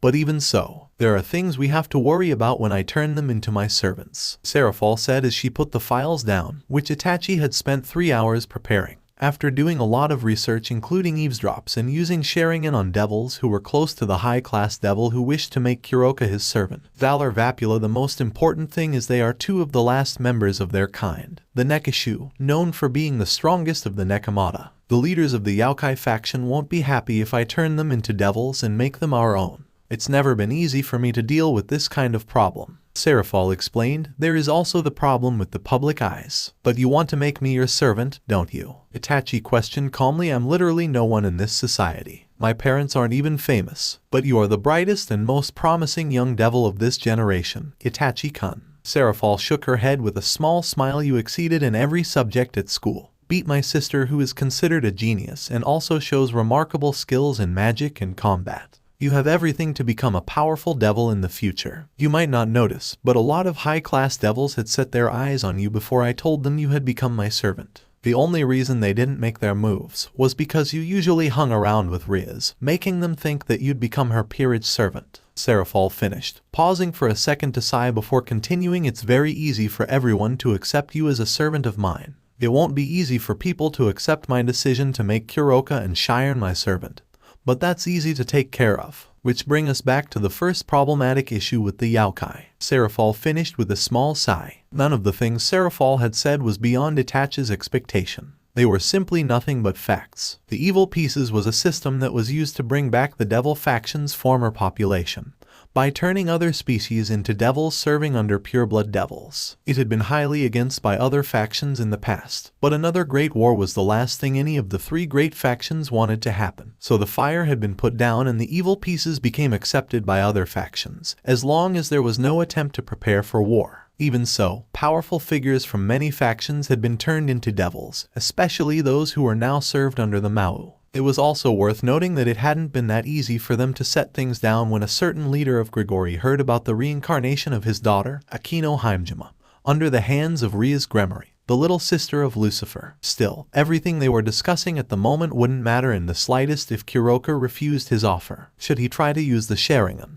That was a very tempting thought, Itachi must admit. However, he had long decided to not use the Sharingan, because he had a lot of trust in Serafal's abilities to set things straight with the Yaokai leaders. She would definitely give Kuroka and Sharingan a much better life than them anyway, as one simple devil job could give Kuroka more money than she could make in a day by stealing. With that money, both sisters could buy nicer clothes to wear and a better house to live in. Sharingan could go to school and eat her sister's delicious cooking anytime she wanted to. The younger Nekishu would have the chance to learn from her sister the arts of Yaokai, and Kuroka could become the proud, big sister she had always wanted to be. Serafal made a small smile as she looked at the expression on Itachi's face. It was pure determination. He was probably thinking about every possible way to make her agree to help the Nekishu sisters, and knowing him, he must have prepared nothing but the best options in his head. Serafal just couldn't help but wonder how far he would go to help them. Oh look, Serafal suddenly said when Itachi's communication magic circle on his right forehand started glowing brightly. Someone is calling you. It's Kuroka, Itachi said as he stood up. I guess she has made up her mind. The magic circle disappeared as Itachi turned back to Serafal. It's time for me to take my leave, he stated respectfully while bowing his head. I thank you for your time, Serafal-sama. With that, Itachi turned around and left the place. What should I do? Serafal couldn't help but ask herself. In a flash, Itachi appeared in the living room of a house and stood in front of the older owner of the place, Kuroka, who had used the summoning contract he had given her a few days ago to summon him. The black-haired woman was wearing a simple shirt that was definitely too small for her bust, and black jeans that stopped above her ankles. Standing beside her was a pair of luggage, which were black and white in color. Hello, Naya. Kuroka greeted him with her usual catchphrase and cat-like smile. She even waved her hand in the same manner of a cat. It's been a while. How are you doing, Naya? I'm fine, thank you, Kuroka-san. Itachi nodded his head with a smile. However, before he could continue, Kuroka spoke up while waving her hand. Drop the sand bullshit. It makes me feel so old, Naya. Okay then, Kuroka. Itachi chuckled a bit before he decided to ask where's Sharingan-chan. She's up in her room, gathering her last things, Naya. Kuroka replied, pointing her hand up. When she noticed Itachi's gaze had turned to the luggage, she said, we are leaving this place, Naya. Where are you going? It depends on you, actually. Kuroka shrugged her shoulders with a small smile. If you manage to convince your master to help us, then we will move to the underworld. But if you can't, then we will go to Kyoto, the capital of Yaokai. I heard life was easy for Yaokai like us there. Itachi nodded his head in understanding. The Yaokai leader in Kyoto, Yasaka, was well known for her kindness, especially to her people. Kuroka and her sister would surely be able to find a better life there, under the protection of a dedicated leader like Yasaka. Well, I am waiting for your answer, Itachi-kun Naya. At that moment, when Itachi paused for a second, Kuroka knew what had happened. But he stopped her from speaking it out, by continuing speaking with a different subject. What does Sharingan want? Sharingan, well, she wants to go with you, not just because her innocent mind thinks your offers are very tempting. Kuroka pointed her hand at him. She just couldn't stop asking about you, ever since you stopped Valor from coming here and promised to help us. Can't blame her though, because you are the first person in her life who has offered us his help so nicely and genuinely. The black-haired Nekishu then sighed heavily when she heard hurried footsteps on the second floor. Shiren must have sensed Itachi arriving, or at least heard his voice from her room. Well, too bad she can't. However, before she could finish saying that, another teleportation magic circle appeared beside Itachi, glowing so brightly the two of them had to raise their hands to cover their eyes from the light. When the light died down, the one who appeared beside Itachi with a massive smile on her face and a magic staff with yellow star spinning in her hand was none other than Seraphol Leviathan. Magical girl, Leviathan has arrived, she declared loudly before striking her signature pose as Magical Girl Leviathan, stunning Kuroka and Shiren, who was running halfway down the stair before she was forced to stop by the abnormally bright light of Seraphol's arrival. Ara, you must be Kuroka. The black-haired woman flinched in surprise when the new arrival suddenly launched herself at her and latched onto her body, her hands finding their ways to her head and grabbing her cat ears. Kaya, you are so much cuter in real life. She then snapped her head to the side and noticed Shiren, your sister are so cute too. I want to hug you to death already. Who the hell is this? Kuroka asked loudly in shock and pushed Seraphol off her body with Jinjutsu since she was too strong and she couldn't shake the magical girl off with her strength. Aw, so mean. Seraphol moaned as she fell on her butt. With a heavy sigh, Itachi decided to speak up. Kuroka, Shiren-chan. Meet my master and one of the Mao of the Devil faction, Seraphol Leviathan. Eh? Kuroka exclaimed in shock, while Shiren just tilted her head in curiosity. You are Seraphol Leviathan. Clearly, she didn't expect someone like this to be one of the most powerful figures of the underworld, as well as one of the strongest devils. Indeed I am. Seraphol quickly stood up and struck a pose with the peace sign in front of her eye, her tongue sticking out cutely. I'm so sorry for her behavior, Itachi said apologetically when Kuroka snapped her head to look at her, hoping to find a good explanation. Moo, don't be so mean to me too, Itachi-kun. Seraphol pouted and tried to hug him, but Itachi quickly sidestepped and moved out of the way before she could wrap her arms around his body, causing the magical girl to fall to the ground again. But face first this time.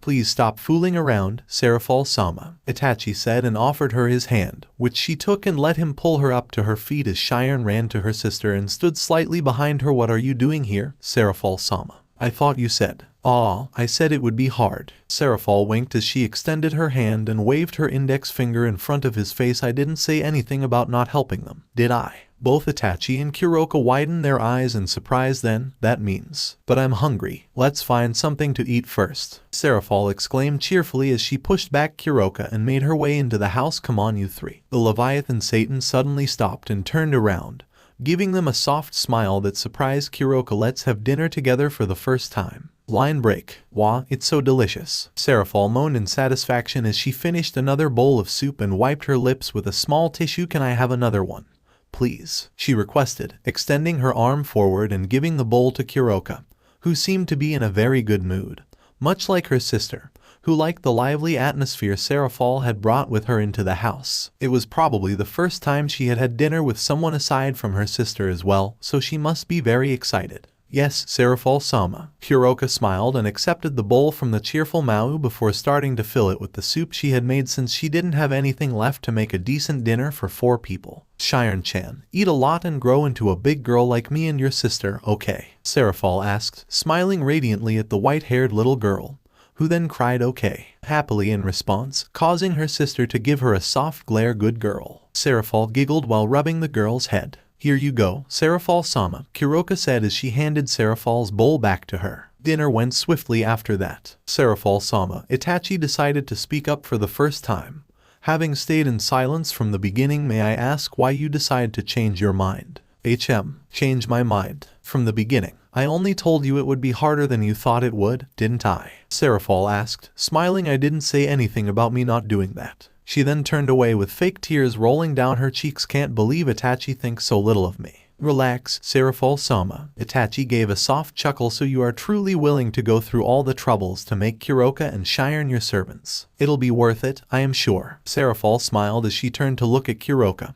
who was listening to their conversation very closely. I have a good relationship with the Yaokai higher-ups, so I'm pretty sure I can work out something with them, as peacefully as possible. Plus, these two are so cute. I have always wanted to have cute girls like them in my peerage. She then snapped her head back to Itachi and asked him with shining eyes, do you think they can become casts in my TV show as well? I will let you decide on that, Serafal-sama. Itachi chuckled as he turned to Kuroka and Sharingan to explain. Serafal-sama has her own TV show in the underworld called Miracle Leviathan. It's very popular among the younger devils, as well as some older devils that adored Serafal herself, but they didn't need to know that yet. That explains the Leviathan introduction. Kuroka smiled and nodded her head while her sister, Sharingan, looked at Serafal in admiration. Still, I don't think I can turn Sharingan-chan into my servant yet, Serafal said as she looked at the younger Nekashu, dropping her usual childish attitude. Maybe later in the future, when she's older, but right now, Kuroka-chan is the only one I will reincarnate into a devil. She's still too young, and I am a Mao. There are going to be occasions that will require the presences of every member of my peerage, and I don't think those occasions are the best for a young and innocent girl like her. I don't want to ruin her growth, you know. It's best to let a girl grow up normally. She then smiled at both sisters and continued when she saw the worried looks on their faces. Don't worry, I am not going to separate you two. You both are going to move into my house and live with me from now on. I don't know what to say. Then don't. Itachi has said enough. He truly wishes to help you too, you know, to the point I couldn't help but had a bad feeling he might go very far just to make me agree to help two poor girls he just met on the street. Serafal shook her head, making Kuroka turn to look at Itachi in shock. Oh well, I'm seriously falling behind anyway. While the other Mao have an entire group of servants for themselves, I only have Behemoth and Itachi here, and he's not even my official queen yet. What do you mean? Kuroka couldn't help but ask. I will explain later, but let's seal the deal now, shall we? Serafal said as she cast a spell and made several evil pieces appeared on the table between them from thin air. Itachi told me you were exceptionally skilled with Jinjutsu and Yaojutsu, so I think Bishop will suit you the best, she said, picking up the blue bishop piece and turned to Kuroka. Before we begin, I am going to ask you again, Kuroka-chan, are you sure about this? Because there is no going back once you are turned. Kuroka looked at her sister, who in turn looked at her and smiled softly as she rubbed the little girl head. She then looked at Itachi and saw him giving her a small nod and a small smile, which was more than enough for Kuroka to make up her mind. I'm sure, Serafal-sama, she said, and accepted the evil piece from the female Satan. Then it's settled, Serafal said as a giant magic circle appeared behind Kuroka. Welcome to my family, Kuroka-chan. Line break. What are you doing up here, Kuroka? Itachi asked as he opened the window and stepped onto the roof of Kuroka's house, where the black-haired woman was lying with her head resting on her folded arms like a cat while looking at the sky. Sharingan and Serafal were down in the living room, watching yet another episode of Miracle Leviathan together. They both seemed to get into it pretty quickly, so Itachi decided to retreat and left to find Kuroka. Oh, hello, Naya. Kuroka smiled as she sat up and smiled at him as Itachi sat down next to her. Nothing in particular, I just like it up here. Itachi made a sound and nodded his head in understanding.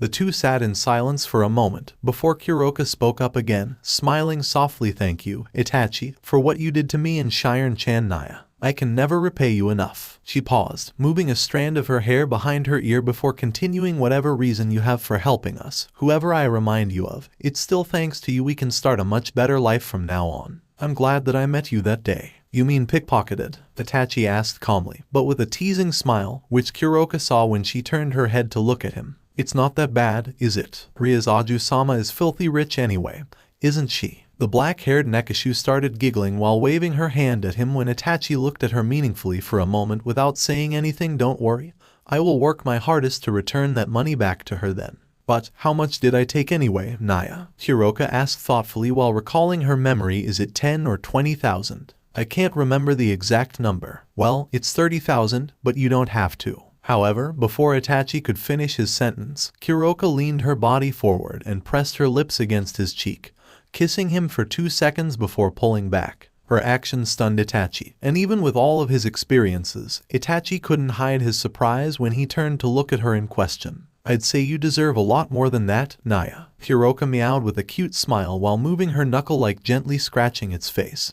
Her tail's waving around behind her back, but I guess that's okay for now. "Please, take care of me from now on, Itachi Naya." She gave him a meaningful wink, while Itachi could only tilt his head in curiosity, but he smiled at her nonetheless. Thank you for joining us on this incredible journey through What If Itachi Were Reborn in Highschool DxD. I hope you found it as intriguing and thought-provoking as we did. The author of this story is YagamiNguyen. Don't forget to check out their profile on fanfiction.net for more amazing works. The link is in the description below. If you liked this video, please give it a thumbs up, share it with your friends, and don't forget to subscribe to Fanfic Fantasy for more fascinating explorations into the world of fanfiction and fantasy. Your support helps us create more content like this, and we're always excited to hear your thoughts and suggestions in the comments section. See you guys in the next video.